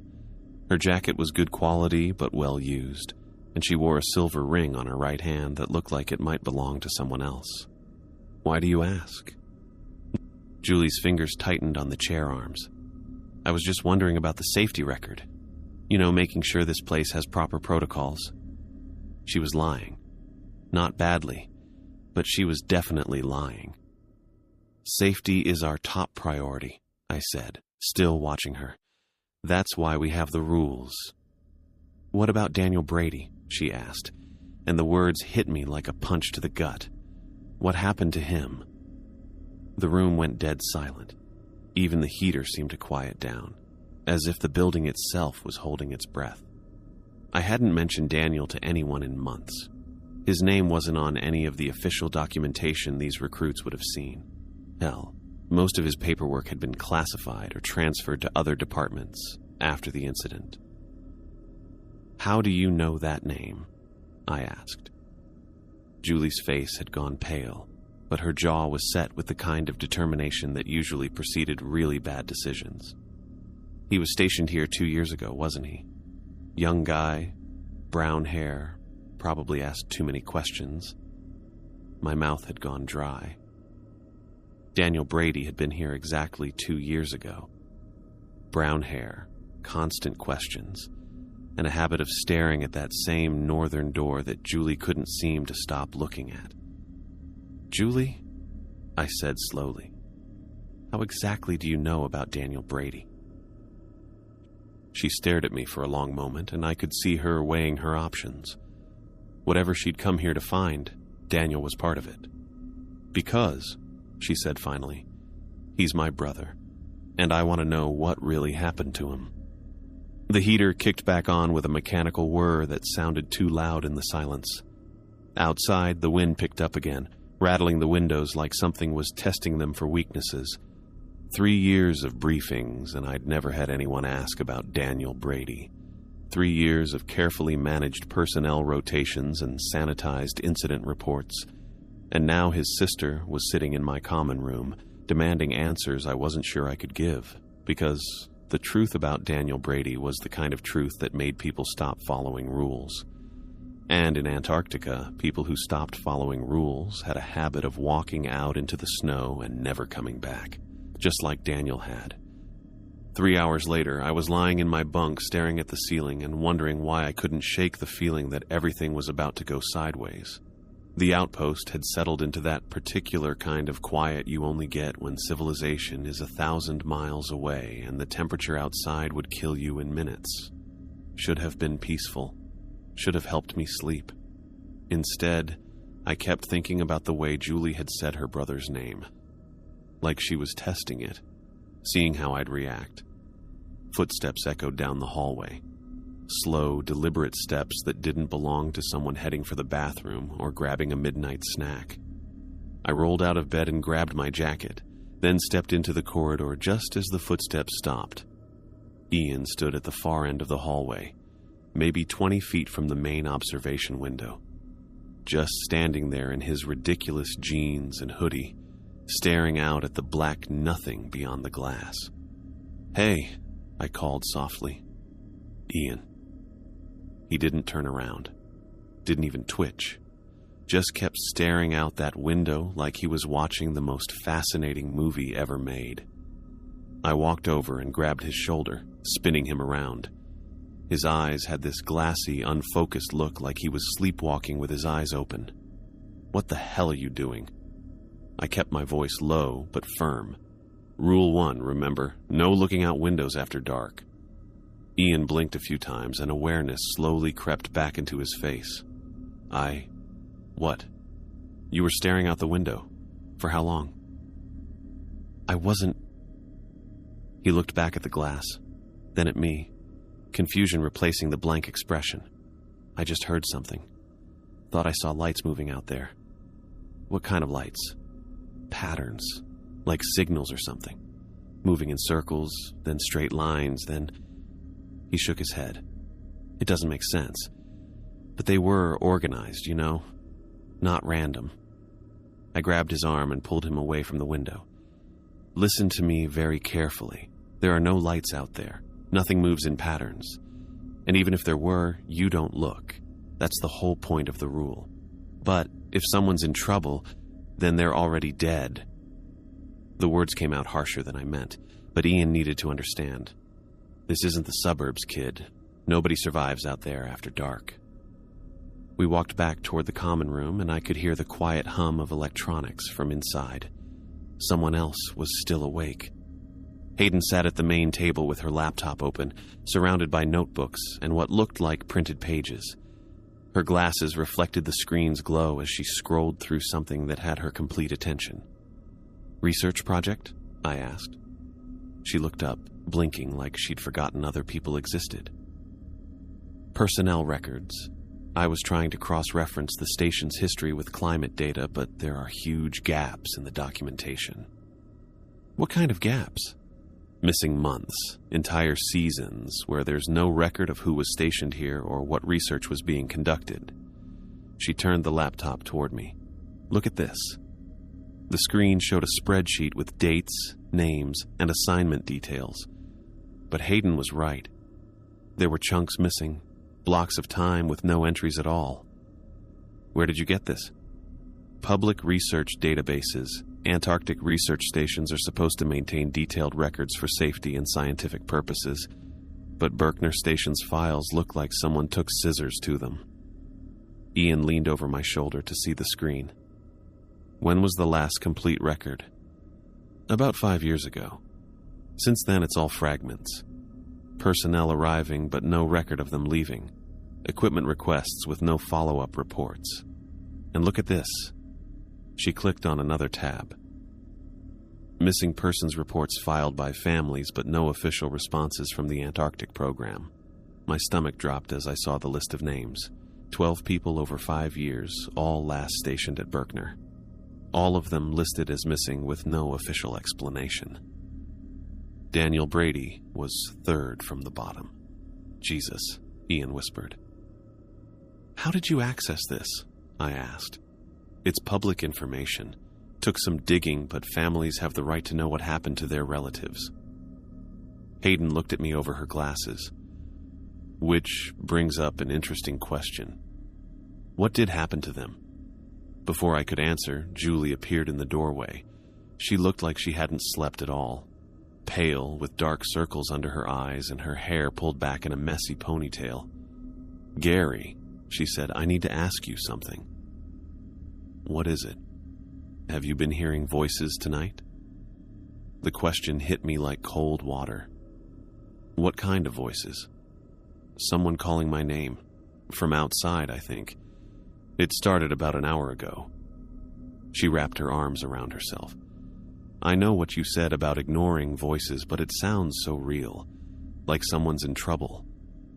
You haven't looked outside? No. I've been sitting on my bed with my back to the window, trying not to listen. But it's getting louder. Ian straightened up.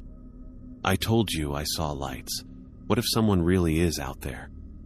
Nobody is out there, I said firmly. This is exactly what I was talking about. This place gets into your head. But what if... No. I turned to face all three of them.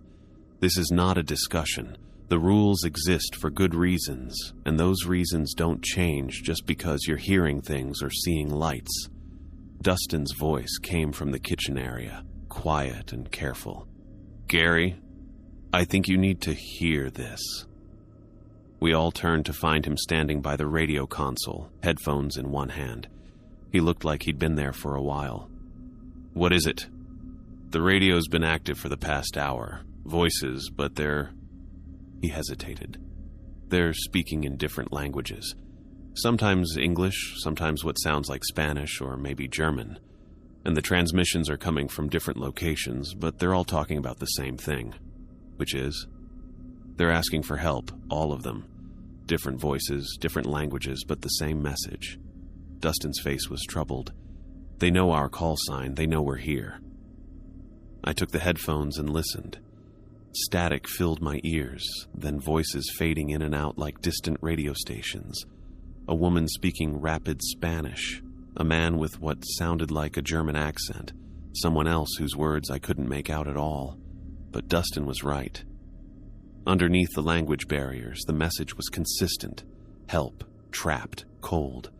And our station identifier, repeated over and over. Have you responded? I asked. No. You said emergencies only, and I wasn't sure if this qualified. It doesn't. Protocol is to monitor and report, nothing else. But if people are in trouble, Julie started, then they're beyond our help. I pulled off the headphones and handed them back to Dustin. Radio silence until morning. Hayden was staring at her laptop screen again, but I could tell she was listening to every word. Ian kept glancing toward the windows. Julie looked like she wanted to argue but was holding herself back. And Dustin was watching all of us with the careful attention of someone who saw more than he let on. I want everyone to go back to their rooms, I said. Get some sleep. Morning watch starts at 0800 and we've got work to do. Gary, Julie said quietly, about Daniel. Tomorrow. We'll talk about your brother tomorrow. She nodded, but I could see she wasn't satisfied. None of them were. They all had that look people get when they know someone's not telling them the whole truth. As they filed out of the common room, I caught Dustin's arm. How long have you been monitoring the radio? Since around 11. The voices started just after midnight. And before that? Normal chatter from other stations. Weather reports, equipment checks, nothing unusual. I studied his face, looking for any sign he was holding something back. But Dustin had the kind of expression that gave nothing away, polite, helpful, and completely unreadable. Keep monitoring, but no transmissions, and if anything changes, wake me immediately. Of course. After everyone had gone to their rooms, I stood alone in the common room and listened to the building settle around me, the heater cycling on and off, wind rattling the windows, the distant hum of generators keeping us alive in the middle of nowhere. But underneath all that, something else. A sound I couldn't quite identify, like voices whispering just below the threshold of hearing. I'd run this briefing 37 times over 3 years. New recruits always had trouble the first few nights. Weird dreams, imagined sounds, the psychological pressure of complete isolation. Usually took a week or two for people to adjust. But this group was different. They weren't just struggling with the isolation. They were being drawn to break specific rules. Ian staring out windows. Julie hearing voices calling her name. The radio suddenly active with impossible transmissions. And they were asking the right questions. About Daniel. About missing personnel. About things they shouldn't know to ask about. I walked over to the main window and carefully avoided looking outside. Instead, I checked the exterior camera feeds on the small monitor mounted beside it. Static. Every single camera showing nothing but white static. That wasn't normal. The cameras were hardened for Antarctic conditions, with backup power and redundant systems. They didn't just stop working all at once, unless something didn't want us to see what was out there. I turned away from the monitor and headed for my room, but I could feel the windows behind me like cold spots on my back. And somewhere, just at the edge of hearing, I could swear someone was calling my name. Just like they'd called to every recruit who disappeared from Berkner Station over the past 5 years. The difference was, this time I knew what was happening. I'd learned to recognize the signs, to spot the patterns. These 4 hadn't been randomly selected for this assignment. They'd been specifically chosen. The question was, chosen by whom? Morning came like a promise nobody intended to keep. 3 hours of gray light that barely qualified as dawn before the darkness swallowed us again. I'd managed maybe 2 hours of sleep, and from the looks of everyone at breakfast, I wasn't the only one having trouble with the whole concept of rest. Julie sat at the corner table with a cup of coffee she wasn't drinking, bent over what looked like notebook pages covered in pencil marks. Her hair was still in yesterday's ponytail, and she had that hollow-eyed look that came from spending the night staring at the ceiling. "What's that you're working on?" I asked, dropping into the chair across from her. She looked up, startled, then quickly closed the notebook. Nothing important. "Mind if I take a look?" "It's just..." She hesitated, then opened the notebook reluctantly. Sketches. The pages were covered with detailed floor plans. Not just rough drawings. These were precise layouts showing room dimensions, door locations, even the placement of furniture and equipment. The main building, the storage annexes, the generator shed. Hell, she'd even drawn the underground utility tunnels that connected everything. "How do you know about the tunnel system?" I asked. "I don't know." Her voice was barely above a whisper. I kept seeing it in my head, like I'd been here before. "Have you?" "No, never. But I know where everything is, Gary. I know which door squeaks, which light switch doesn't work right, even where you keep the backup generator keys." She looked up at me with eyes that were close to panic. How is that possible? Before I could answer, her composure finally cracked. The notebook slid from her hands as she buried her face in her palms, shoulders shaking with the kind of sobs that come from weeks of holding everything inside. "I lied," she said through her fingers. "Not about Daniel being my brother, that's true, but about why I'm here." I waited, not trusting myself to speak, because suddenly I was remembering Daniel's last night, the way he'd stood at that northern door with his hand on the lock, insisting someone was calling for help. "My family didn't send me," Julie continued. "They don't even know I'm here. They think Daniel died in a climbing accident 6 months after he left Antarctica. That's what the official report said, that he'd been transferred to a research station in Colorado and died there in a fall. But you didn't believe it. Daniel was terrified of heights. He wouldn't have gone climbing, not voluntarily. She wiped her eyes with the back of her sleeve. So I started digging. Found out the Colorado station had no record of him. Found out none of the stations he was supposedly transferred to had any record of him. How did you end up here? I got accepted to the Antarctic program 6 months ago. Took every survival course I could find. Learned everything about polar operations. Her laugh was bitter. Turns out I didn't need the training. I already knew this place. Julie. He was here, wasn't he? Something happened to Daniel here, and now I'm seeing his memories somehow. She looked at me with desperate hope. That means he's still alive, right?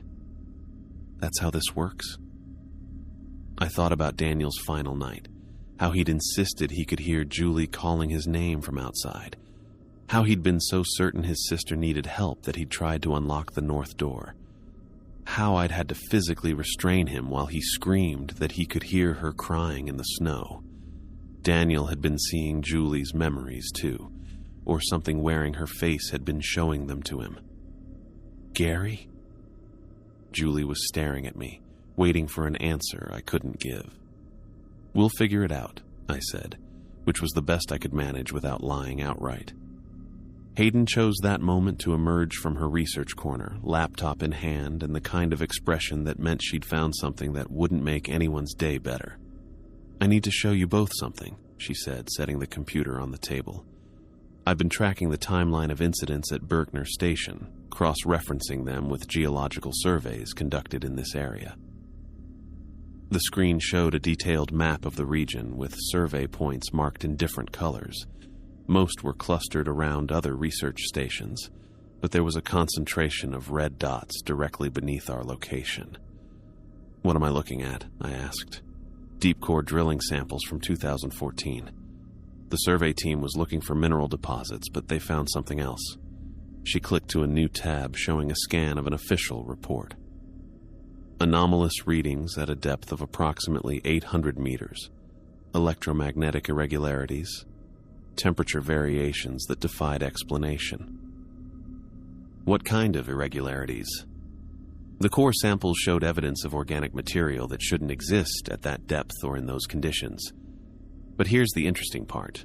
The survey was terminated abruptly after only 3 weeks, and all the data was classified. Julie leaned forward to read the screen. When was this? 6 months before the first disappearance. Hayden adjusted her glasses. Since then, the supernatural incidents have escalated every year. More missing personnel, more equipment failures, more reports of unusual phenomena. You're saying they drilled into something, I said. I'm saying they woke something up. Ian wandered over from the kitchen, drawn by the serious tone of our conversation. What are we talking about? Geological surveys that went wrong, Hayden said. Want to see something really interesting? She pulled up another document, a budget allocation for emergency containment procedures at remote Antarctic facilities. The dollar amounts were staggering, and most of the line items were redacted. Containment of what? Ian asked. That's the question, isn't it? Hayden said. But whatever it is, someone's spending a lot of money to keep it quiet. Ian studied the documents with the kind of focus that meant his skepticism was finally starting to crack.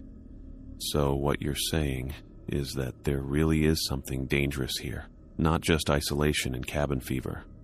I'm saying the evidence suggests something was disturbed, and people have been paying the price ever since. Then why are we here? Julie asked. Why do they keep sending people to this place? I could have told them the truth, that we weren't here to conduct research or maintain equipment. We were here because something needed feeding, and fresh minds were easier to copy than ones that had already learned to resist. But that conversation would have to wait until I was sure who I was talking to. I'll take evening radio watch, Ian announced suddenly. No, I said immediately. I handle all radio communication. Come on, Gary, I'm not going to break any rules. Just want to monitor for emergency transmissions, maybe catch some weather updates from other stations. Ian, I know what I'm doing. Back home, I was licensed for amateur radio operations. I know proper protocols. Something about the way he said it bothered me. Too confident, too eager. Like he was volunteering for more than just radio duty. Fine, I said finally, but monitoring only. No transmissions without clearance. Of course. The rest of the day crawled by with the kind of tension that builds before a storm. Julie spent most of it sketching more layouts, her hand moving across the paper like she was copying from blueprints only she could see. Hayden disappeared into her research, occasionally muttering about classified documents and cover-ups.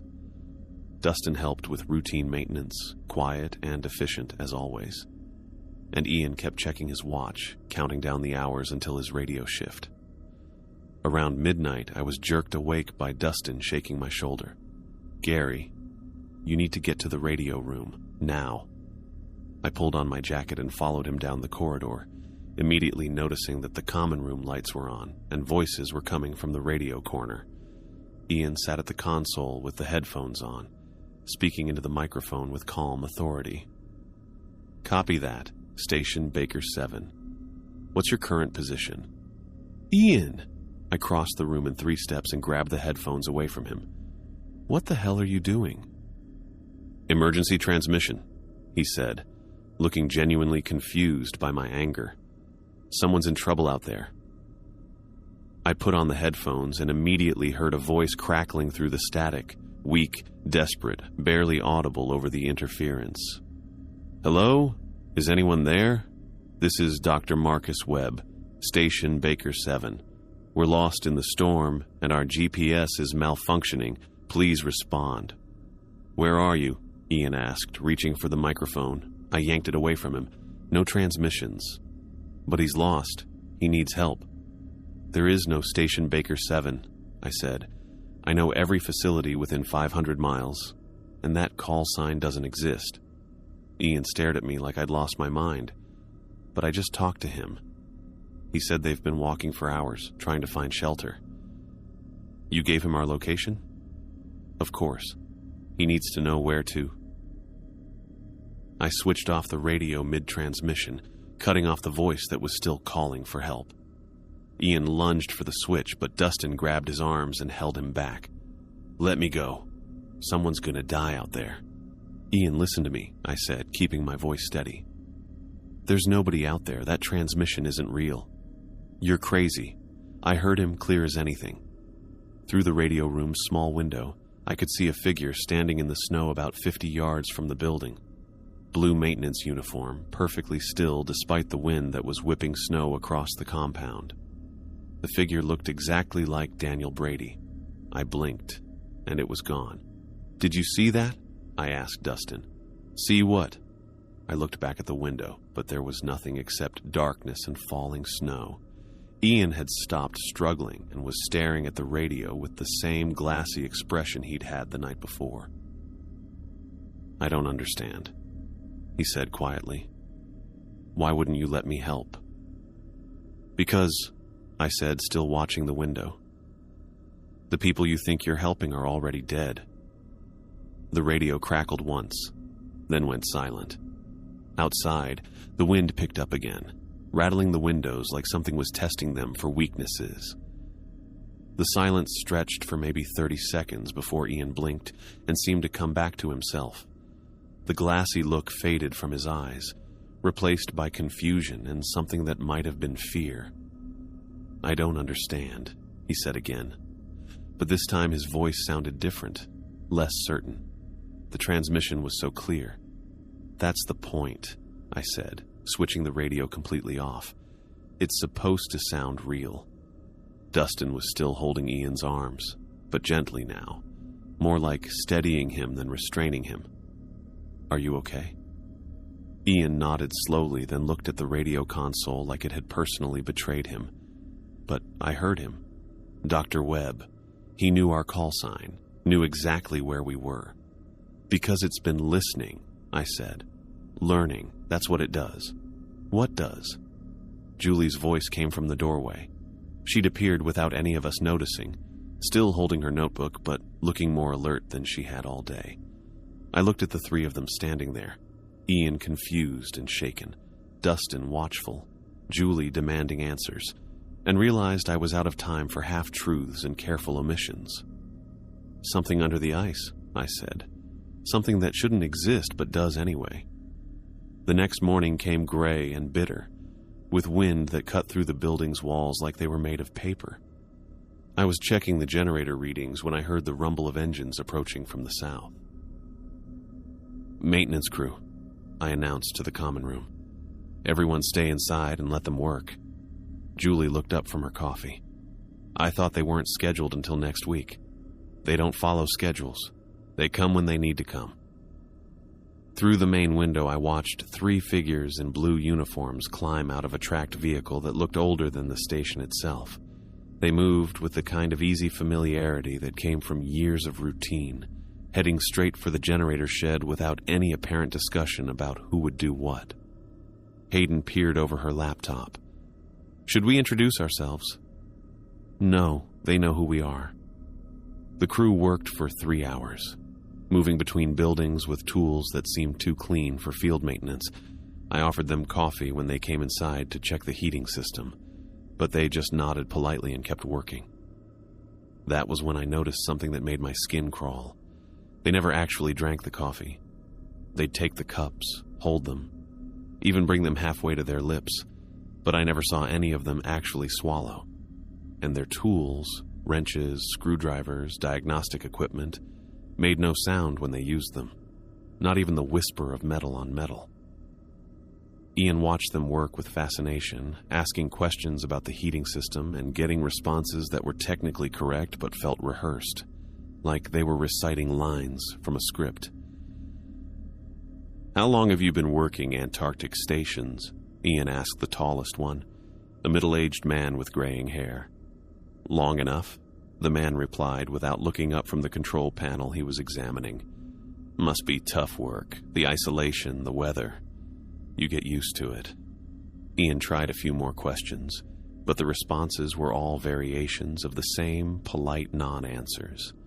Eventually he gave up and went back to the common room, leaving me alone with the crew. They finished their work just as efficiently as they'd started it, packing their tools with movements that looked normal but felt wrong somehow. Too synchronized, like they were following choreography instead of individual decisions. As they headed for the door, the tall one turned back to me. "Station's in good condition," he said. "Should run smooth through the dark season." "Thanks." He nodded and started to leave, then paused. "Oh, and Spencer? Yeah? Keep your people inside after dark. Weather's going to get worse before it gets better." Something about the way he said it made me check the weather reports after they left. No storms predicted, no temperature drops. Just the usual Antarctic winter that we were already experiencing. Julie cornered me an hour later while I was inventorying supplies in the storage area. "We need to talk," she said, and her tone made it clear this wasn't a request. "About what?" "About Storage Room C." I stopped counting battery packs and looked at her carefully. "There is no Storage Room C." "Bull." She pulled out her notebook and flipped to a page covered with floor plans. "I've drawn every room in this building, Gary. Multiple times. And there's always a Storage Room C between the generator access and the back wall. Julie, I found the door yesterday. It's unmarked, but it's there. And it's locked with a keypad that wasn't in any of Hayden's official blueprints." I set down the battery I'd been holding. "Stay away from that room." "Why? What's in there?" "Nothing that's going to help you." "Try me." I looked at her standing there with that stubborn set to her jaw and knew I was going to lose this argument. Julie had the kind of determination that came from loving someone enough to walk into hell to find them. "Personal effects," I said finally, "from personnel who've been transferred or relocated. Daniel's things are in there." It wasn't a question, so I didn't bother denying it. Why? She asked. If he was transferred to Colorado like the official report said, why are his belongings still here? I walked over to the main door and checked that it was closed, then looked at Julie for a long moment.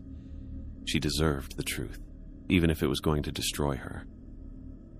Because Daniel never left Antarctica. The words hit her like a physical blow. She actually stepped back, one hand going to the wall for support. What do you mean? I mean, the transfer orders were fake. The accident report from Colorado was fake. Daniel Brady disappeared from Berkner Station, and everything after that was paperwork designed to make people stop asking questions. Then where is he? This was the part I'd been dreading. Something took him. Something. The same something that's been calling your name at night. The same something that made Ian think he was talking to a lost researcher on the radio. I took a breath. The geological survey in 2014 drilled too deep. They found something that should have stayed buried. Julie was staring at me like I'd started speaking a foreign language. You're talking about the survey Hayden found. It feeds on identity, I continued. It copies people, learns to wear their faces and speak with their voices. The rules I gave you aren't just safety guidelines. They're containment protocols designed to keep it trapped under the ice. And Daniel? Daniel heard it calling to him using your voice. He was convinced you were in trouble, that you needed help. I tried to stop him, but he was so certain. I trailed off, remembering that final night. He went outside to save you, and it took him. Julie was crying now, but silently, tears streaming down her face without any sound. So when I hear voices calling my name, it's using Daniel's voice to try to get you to make the same mistake he did. She wiped her eyes with the back of her hand. Show me the room. Julie. Show me the goddamn room, Gary. Storage room C was behind an unmarked door that looked like it might lead to a utility closet. The keypad was standard issue, but I'd changed the combination after Daniel's disappearance to something only I would know. Inside, the room was larger than it appeared from outside, lined with metal shelving that held boxes labeled with names and dates. Most of the boxes were old, some dating back years, but Daniel's was near the front, clearly marked and recent enough that the cardboard still looked fresh. Julie opened it with hands that shook slightly. Inside were the usual personal effects: clothes, a few books, a laptop computer, and a leather journal that looked well used. She picked up the journal and flipped through pages covered with Daniel's handwriting. Notes about the station, observations about the staff, sketches of the building layout that looked remarkably similar to the drawings she'd been making. He knew, she whispered. Look at this.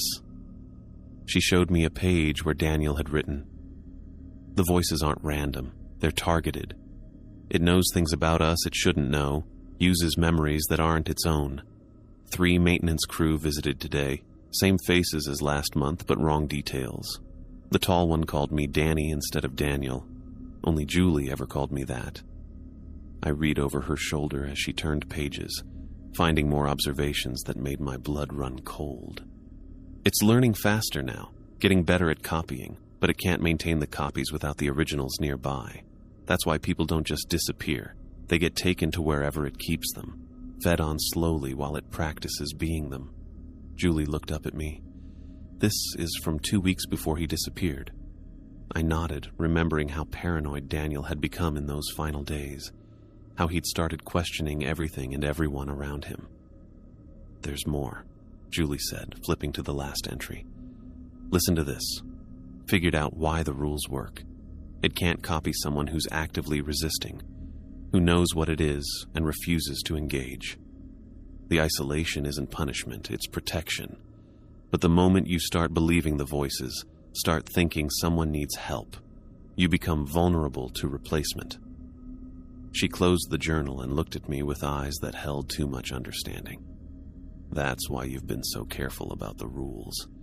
You're not just protecting us from it, you're protecting everyone else from us if we get taken. Before I could answer, Hayden's voice echoed from the common room. "Gary, you need to see this. Now." We found her hunched over her laptop with an expression that suggested she'd uncovered something that made all her previous research look like children's games. "The geological survey," she said without preamble. "I found the classified sections." "How?" "Someone uploaded them to my laptop. While I was sleeping, files I never downloaded, appearing in directories I never created." She turned the screen toward us. "Look at this." The document was heavily redacted, but enough remained to paint a disturbing picture. The survey team had been drilling core samples to investigate electromagnetic anomalies when they'd broken through into what appeared to be a vast underground chamber. Initial readings suggested the space was much larger than should have been possible given the geological structure of the area. "They found something alive down there," Hayden continued. "Something that had been dormant for possibly thousands of years. The drilling woke it up." "What kind of something?" Julie asked. "The report describes it as parasitic intelligence with adaptive mimicry capabilities. Basically, it copies living organisms to understand them, then uses that understanding to hunt more effectively." Ian appeared in the doorway, drawn by our serious tones. "Hunt what?" "Anything with complex neural patterns. Anything capable of individual identity." Hayden scrolled through more files. "According to this, similar entities have been discovered at remote locations around the world, always in areas of geological instability, always awakened by human activity." "Are they connected somehow?" I asked. "Unknown, but every site shows the same pattern. Initial contact followed by personnel disappearances, then containment protocols that amount to permanent isolation." Ian sat down heavily in one of the mismatched chairs. "So, we're basically prison guards for something that shouldn't exist." "Worse than that," Hayden said. "According to the timeline, each site becomes more active over time. The entities learn, adapt, get better at mimicking human behavior. Eventually, containment fails." "What happens then?" "The sites get sterilized, usually with extreme prejudice." The room went quiet, except for the sound of wind rattling the windows. Outside, the short day was already fading into the endless night that would dominate the next few months. "There's something else," Hayden said quietly. "The files include personnel records for all the Antarctic containment sites. Berkner Station has the longest active period, 3 years without sterilization." "Why?" Julie asked. "Because someone keeps sending it fresh material to study. New recruits every few months, always small groups, always carefully selected. The implication hit all of us at the same time. We weren't here to conduct research or maintain equipment.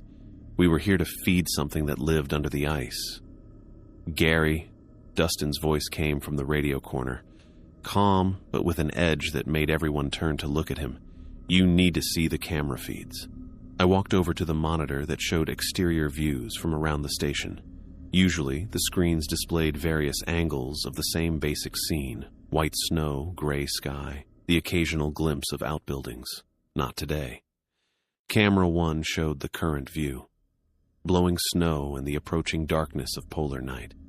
Camera 2 showed the same location, but in what appeared to be bright sunlight with no snow on the ground. Camera 3 displayed the compound as it might have looked years ago, with different buildings and people moving around outside. "How long has it been like this?" I asked. "About 20 minutes, since just after the maintenance crew left." I studied the screen showing people outside. The figures were too distant to make out clearly, but they moved with purpose, going about daily routines in a summer that had never existed at this latitude. "Can you enhance the image?" Dustin adjusted some controls and the figures became clearer. My stomach dropped as I recognized faces, people who had supposedly been transferred or evacuated over the past few years. All of them walking around in weather that couldn't exist, in a version of Berkner Station that wasn't quite right. "Jesus," Ian whispered. "Is that real?" "Define real," I said, but my attention was caught by movement on camera 1, the current feed. 3 figures in blue uniforms were walking back toward the building, moving with the same purposeful stride they'd had during their maintenance work. But now I could see something that had been hidden by distance and poor lighting earlier. One of them had Ian's face.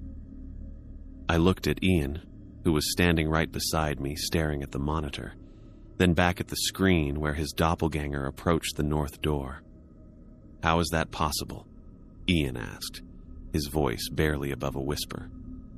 I didn't answer because I was too busy trying to figure out how long the thing wearing Ian's face had been among us, and whether the Ian standing next to me was real, or just another copy that had gotten very, very good at pretending to be human.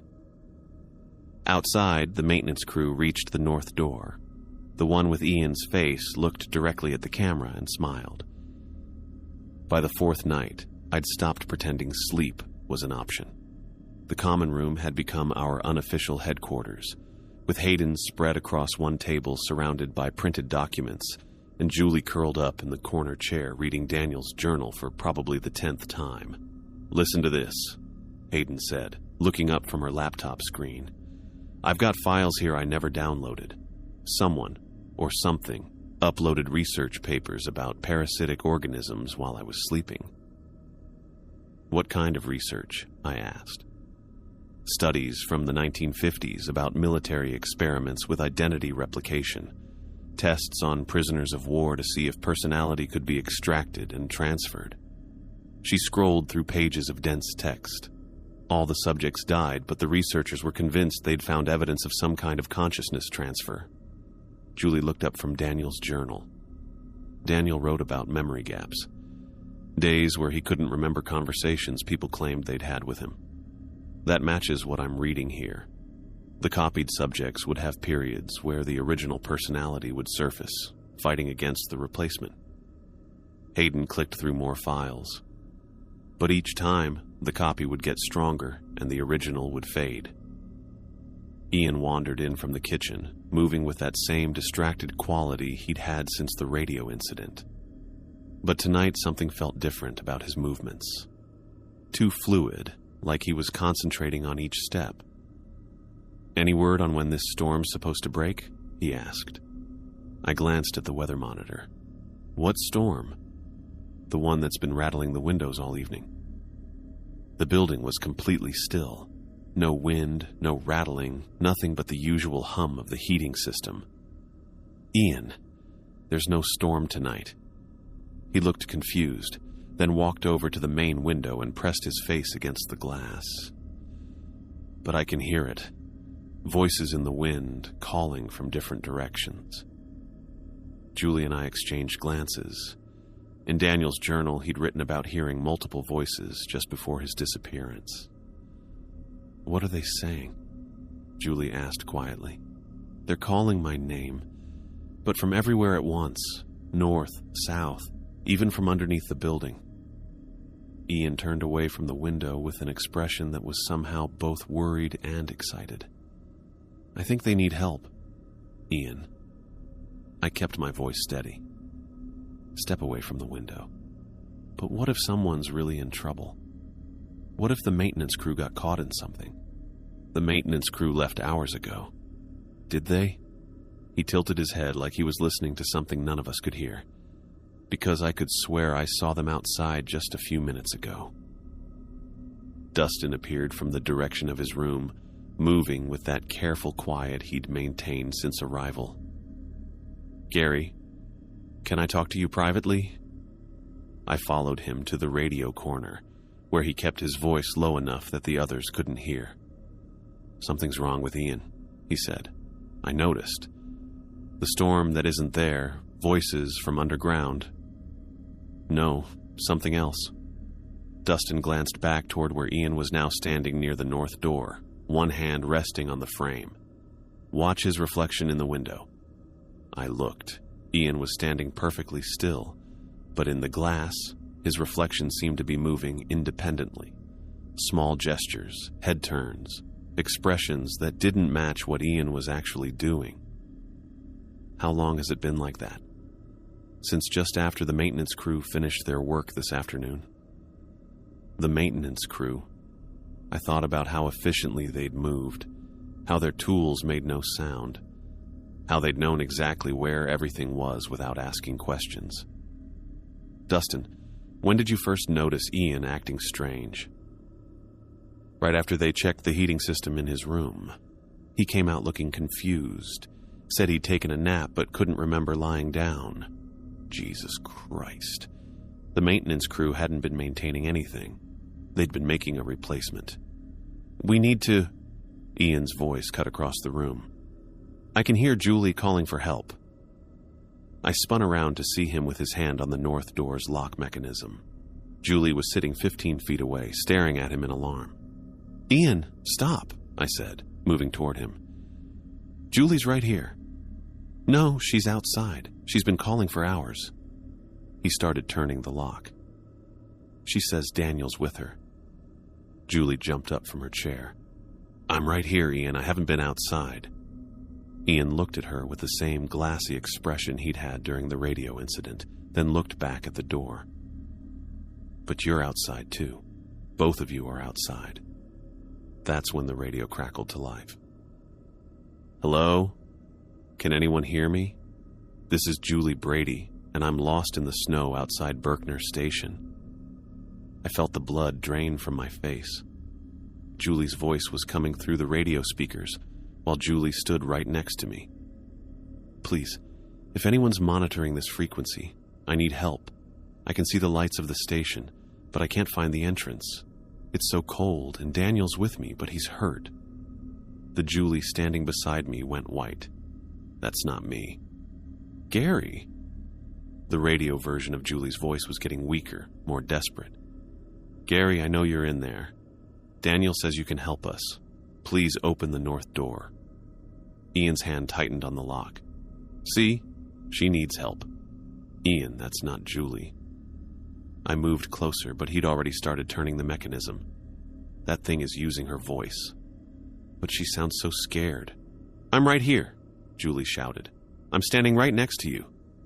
Ian looked at her again, and for a moment his expression cleared, like he was seeing her for the first time. Julie? Yes, it's me. I'm here, I'm safe, and I'm not outside. But... He looked back at the door, confusion clouding his features. If you're here, then who's been calling for help? That's when Dustin grabbed Ian's arms and spun him around to face the window. Look at your reflection, Ian. Really look at it. In the glass, Ian's reflection was smiling, while Ian himself looked confused and frightened. The reflection's mouth moved independently, forming words that didn't match anything Ian was saying. What the hell? Ian stared at his own image in horror.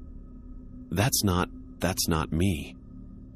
No, I said quietly. It's not. The radio crackled again. Gary, please. Daniel's getting worse. He says you know what's down here, what's been waiting. He says you've been feeding it fresh minds for years. Ian's reflection in the window mouthed the exact words Julie's voice was speaking through the radio. I looked at the young man standing there, confused, frightened, asking questions that seemed genuine, and realized the horrible truth. The real Ian was already dead. The thing standing in front of us was just getting better at pretending to be him. How long? I asked. How long have you been copying him? The confusion faded from Ian's face, replaced by something that looked almost like relief. Since this afternoon, he said, and his voice was slightly different now. Calmer, more confident. The maintenance worker with his face did excellent preparatory work. Julie backed away toward the far wall. Jesus Christ. The process is much easier when the subject is willing, the Ian copy continued.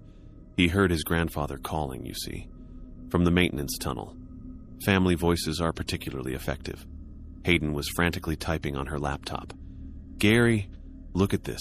The files about consciousness transfer. They mention using emotional triggers to make subjects compliant. Where is he? Julie demanded. Where's the real Ian? The copy tilted its head, considering the question. He's learning to be still. They all learn, eventually. Through the radio, Julie's voice had been joined by others. Male voices, female voices, all calling for help from the darkness outside. Some I recognized, former personnel who'd supposedly been transferred over the past 3 years. The maintenance crew, I said. They've been replacing people gradually. Very gradually, the Ian copy agreed. 1 or 2 per visit, carefully selected.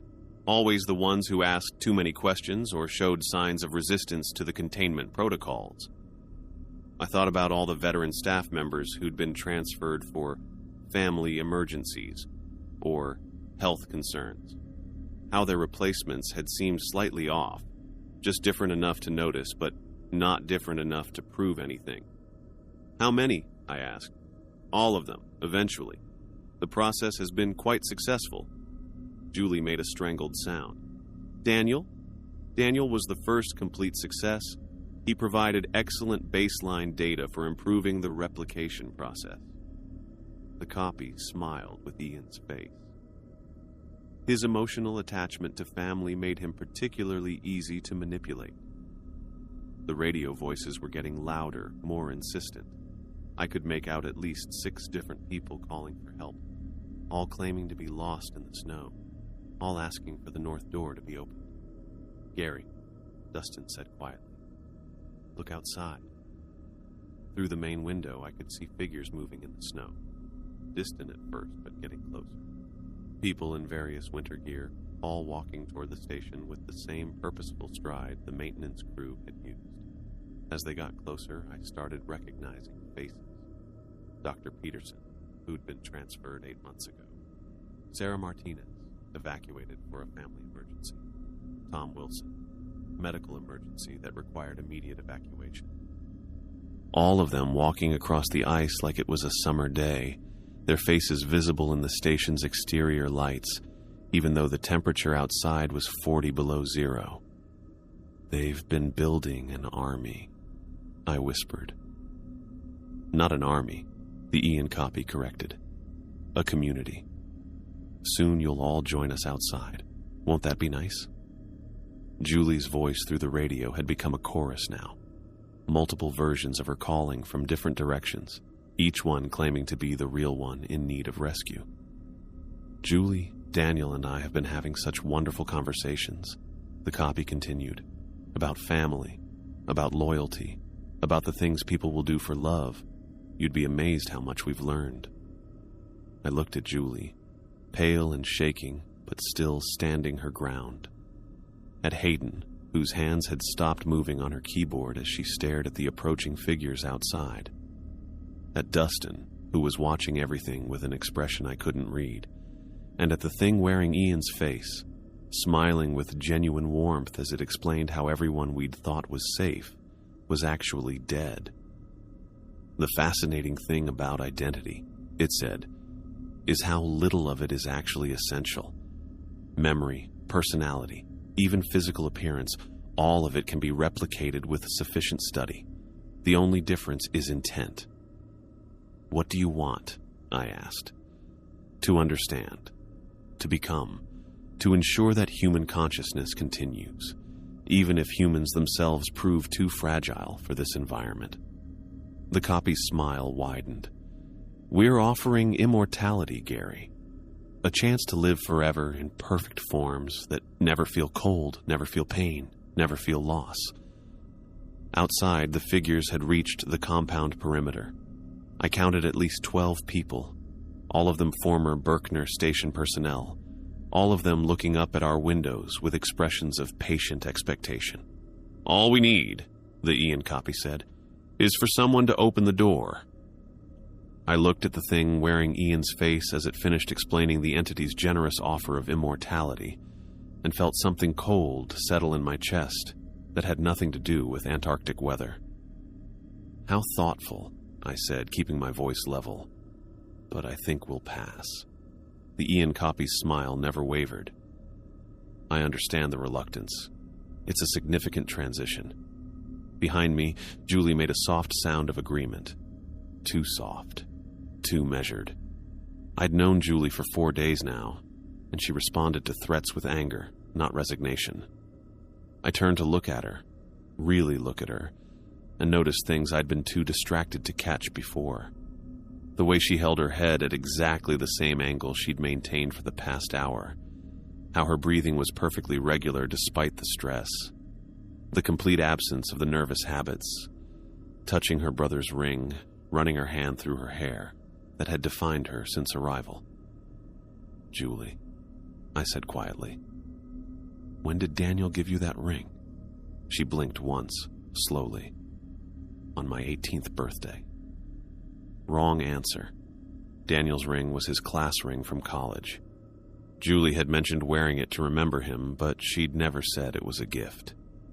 I glanced at Hayden, who was still typing on her laptop with mechanical precision. Her hands moved across the keys in exactly the same pattern they'd used for the past 2 hours, even though her screen was displaying a blue error message. Dustin stood near the radio console, maintaining that careful observation pose he'd held since arriving at the station. But now I realized his stillness wasn't natural caution. It was the uncanny valley stillness of something that had to concentrate on remembering to move. "How long?" I asked the Ian copy. Different timelines for each subject. Dustin was the first, replaced on the second day after the initial radio contact. His compliance made the process quite smooth. I thought about Dustin's perfect behavior, his helpful suggestions, his apparent concern for group welfare. All of it performance, carefully studied and replicated. Hayden was more challenging, the copy continued. Her analytical nature required a more gradual approach. We needed 3 days to fully map her personality patterns. 3 days. Right around the time she'd started finding files on her laptop that she claimed not to have downloaded. "And Julie?" I asked, though I already knew the answer. "Yesterday evening. She was so focused on her brother's journal that she didn't notice when the voices outside stopped calling her name and started calling yours instead." The radio crackled with what sounded like my own voice, distant and distressed, calling for help from somewhere in the snow. Even the real Ian had been replaced before I'd noticed, probably during his first shift monitoring the radio. I was alone in a room full of perfect copies, all of them watching me with the patient interest of predators who'd already won. "The fascinating aspect," the Dustin copy said, "is how long it took you to notice. 3 days of training us to be more human, refining our behavioral patterns, teaching us to blend in." They were right. I'd been conducting the same briefings I'd given dozens of times before, but instead of preparing humans for survival, I'd been training the entity to be better at wearing human faces. "So, what happens now?" I asked. "Now you join us," the Julie copy said with Julie's voice, but none of her fire. "Voluntarily, if possible. The process is much more efficient with cooperation." Through the window, the figures outside had moved closer to the building. Former personnel, all wearing faces I recognized, all waiting with the same patient expectation. I looked at the 4 copies surrounding me and made the only choice that made sense. "I need to use the bathroom first." The Ian copy nodded graciously. "Of course. Take your time." I walked toward the back of the building, moving at the same casual pace I'd maintained for 4 days of careful routine. But instead of heading to the bathroom, I turned toward the storage area where we kept the emergency winter gear. Storage room C was still unlocked from earlier. Inside, past the shelves of personal effects, was a utility door that led to the building's external maintenance areas. It wasn't marked on any of the blueprints Hayden had found, because it was designed for situations exactly like this one. The emergency communication array was housed in a separate building 50 yards north of the main station. It ran on independent power and had enough range to reach every Antarctic facility within 1,000 miles. I grabbed the heaviest parka I could find, pulled on insulated gloves and boots, and checked that the emergency radio was still clipped to the gear belt. Then I looked at the utility door and the manual lock that would take me outside into conditions that killed people in minutes. The first rule of Berkner Station was never go outside after dark. I'd enforced that rule for 3 years, watched it keep people alive through countless Antarctic nights. I turned the lock and stepped into hell. The cold hit like a physical blow. driving the air from my lungs and freezing the moisture in my nostrils instantly. The wind screamed across the ice with enough force to knock me sideways, carrying snow that felt like ground glass against any exposed skin. But I could see the communication array through the blowing snow, a small concrete building with a radio tower that rose 30 feet into the darkness. 50 yards across open ground that might as well have been 50 miles. I put my head down and started walking. The wind tried to push me off course, howling around me with voices that called my name from every direction. Not just my name. Promises, pleas, threats, all delivered in voices I recognized. My ex-wife asking me to come home. My father, dead for 15 years, telling me he was proud. Daniel Brady screaming that he needed help. I kept walking. Halfway across the open ground, a figure approached from the left. Someone wearing Julie's face but moving with the wrong gait, calling to me in Hayden's voice. "Gary, you don't need to do this. Come back inside where it's warm." I looked at the thing wearing two identities like badly matched clothes, its features shifting slightly as it spoke, and understood that the copying process wasn't perfect. The entity could mimic individual people well enough to fool casual observation, but when it tried to combine multiple identities, the results became grotesque. More figures emerged from the blowing snow. I counted at least 20 people, all former Berkner Station personnel, all wearing faces that belonged to the dead. They moved with purpose but not coordination, like actors who'd forgotten their blocking. Gary, a new voice, and this one made me stop walking entirely. Daniel Brady approached through the snow, but he wore Julie's face while speaking in Ian's voice.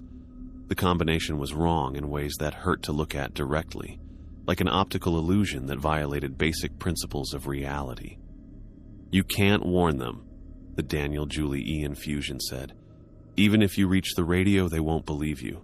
Who's going to accept a report about monsters under the ice?" "They don't have to believe me," I said through numb lips. "They just have to stay away." I started walking again, pushing past the fusion entity toward the communication building. The wind was getting worse, but I could see the door now, 20 yards ahead. The containment protocols were never about protection, the fusion continued, keeping pace beside me. They were about isolation, keeping us trapped until someone could find a permanent solution. I know. But there is no solution, Gary. We've been waiting for 3 years for someone smart enough or strong enough to destroy us permanently. Instead, you've been feeding us fresh minds to study. 15 yards, 10. The communication building's door was reinforced metal with a manual lock that couldn't be controlled remotely. Every new batch of recruits helped us understand human behavior better. Every briefing taught us how to blend in more effectively. You've been our most valuable teacher. I reached the door and fumbled with frozen fingers to work the lock mechanism. The metal was so cold it burned through my gloves, but the mechanism turned. No one's coming to save you, Gary. And even if they did, how would they tell the real humans from the copies? I got the door open and stumbled inside. The communication building was barely warmer than outside, but it blocked the wind. Emergency power kept minimal lighting running, enough to see the radio equipment mounted on metal racks along the walls. The main transmitter was military-grade, designed to punch through atmospheric interference and reach satellite relays. I powered it up and watched indicator lights come to life as the system ran through its startup sequence. Behind me, the door opened and the fusion entity stepped inside, its mismatched features now clearly visible in the electric light. Julie's eyes in Daniel's face, speaking with Ian's voice while Hayden's mannerisms leaked through the performance. "This is pointless," it said. "Even if you transmit, who will you warn? And what will you tell them?" I pulled the microphone close and began transmitting on the emergency frequency that every Antarctic facility monitored around the clock. "Mayday, mayday, mayday. This is Berkner Station transmitting emergency alert to all Antarctic operations. Do not approach Berkner Station. Do not send personnel or supply flights. Maintain minimum 100-mile exclusion zone around our coordinates." Static filled the speakers. Then a voice responded. "Berkner Station, this is McMurdo Base. Please clarify nature of emergency. Biological contamination, I transmitted. Unknown pathogen with 100% infection rate. All personnel at Berkner Station are compromised. Station is under permanent quarantine. Berkner Station, are you requesting medical evacuation? I looked at the fusion entity watching me with multiple people's faces. Negative, do not attempt rescue. Facility is non-recoverable. Maintain exclusion zone until further notice. Gary, this is unnecessary, the entity said. We're offering evolution, not extinction. I ignored it and kept transmitting. McMurdo Base, log this transmission as final communication from Berkner Station. Facility is lost. Recommend sterilization protocols if exclusion zone is breached. Berkner Station, please confirm. I switched off the radio and looked around the communication building for what I needed. Emergency protocols required multiple safeguards to prevent accidental destruction of critical equipment, but they also included provisions for deliberate sabotage in extreme circumstances. The thermite charges were stored in a locked cabinet marked with radiation warnings. Military-grade incendiary devices designed to destroy sensitive equipment beyond any possibility of recovery or reverse engineering. I armed the first charge and placed it against the main transmitter array. Gary. The fusion entity's voice had changed, becoming softer, more pleading. You're condemning yourself along with us. I know. I armed the second charge and positioned it near the satellite uplink equipment. 2 minutes on the timer, enough to get clear of the building, but not enough to reach the main station. The people you're trying to protect, they'll never know you saved them. I armed the third charge and set it against the backup communication system. That's the point. The timer displays showed 90 seconds remaining. I walked toward the door, past the entity that wore too many faces at once. You don't have to die out here, Gary. Come back inside. Join us. We can make you better than you were. I opened the door and stepped back into the screaming wind. No thanks. Behind me, the communication building erupted in white-hot flame as the thermite charges ignited simultaneously. The explosion lit up the snow for hundreds of yards, revealing the full scope of the horror that surrounded Berkner Station. Dozens of figures stood motionless in the drifts, all of them wearing faces of people who were supposed to be dead. They watched the burning building with expressions of mild disappointment, like spectators at a sporting event where their team had lost a close game. I started walking back toward the main station, knowing I wouldn't make it halfway before the cold finished what I'd started. But that was fine. I'd done what needed doing. The wind began to die down as I trudged through the snow, and the figures around me started moving again. Not toward me, but back toward whatever holes they'd crawled out of. The show was over. By the time I could see the main building's lights, my feet had gone completely numb and my hands were useless frozen clubs inside my gloves. But the lights looked warm and welcoming, and I could see familiar faces waiting for me in the windows. Julie, concerned about my welfare. Hayden, probably worried about the implications of my actions. Dustin, ready to help however he could. Ian, wondering what had taken me so long. All of them perfect copies, wearing the personalities of people who'd died days ago while I'd been training their killers to be more convincing. I reached the north door and stood there for a moment, looking at the lock mechanism that had kept the entity contained for 3 years. Rule 1, never go outside after dark. Rule 2, ignore voices calling from outside. Rule 3, acknowledge but don't engage with maintenance crew. All of it designed to keep the thing under the ice trapped in its frozen prison until someone could find a real solution. But there was no solution, and the containment had failed the moment the first copy walked through this door. I turned the lock and stepped inside, where the warmth hit me like a physical embrace, and familiar voices welcomed me home. Gary, the Julie copy said, rushing to help me out of my frozen gear. Thank God you're back. We were so worried. Are you hurt? The Hayden copy asked, taking my arm to steady me. What happened out there? The Dustin copy wanted to know. And Ian, the thing wearing Ian's face, smiled with genuine warmth as it helped me toward a chair by the heater. "The communication equipment," it said. "I assume it's no longer functional?" "That's right," I said, letting them guide me to warmth and safety. "Good," the Ian copy said. "We wouldn't want anyone to worry unnecessarily." I sat down and let the heat begin thawing my frozen hands while 4 perfect copies of dead people made sure I was comfortable.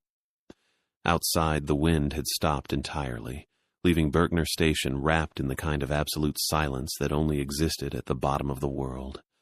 Soon, I knew, I'd join the wanderers in the snow. Another mask for the thing that lived under the ice. Another identity for it to wear when the next group of researchers arrived to study whatever was left of this place. But at least the contamination would stay here, buried in Antarctica's endless winter, where it belonged. I closed my eyes and waited to stop being Gary Spencer forever.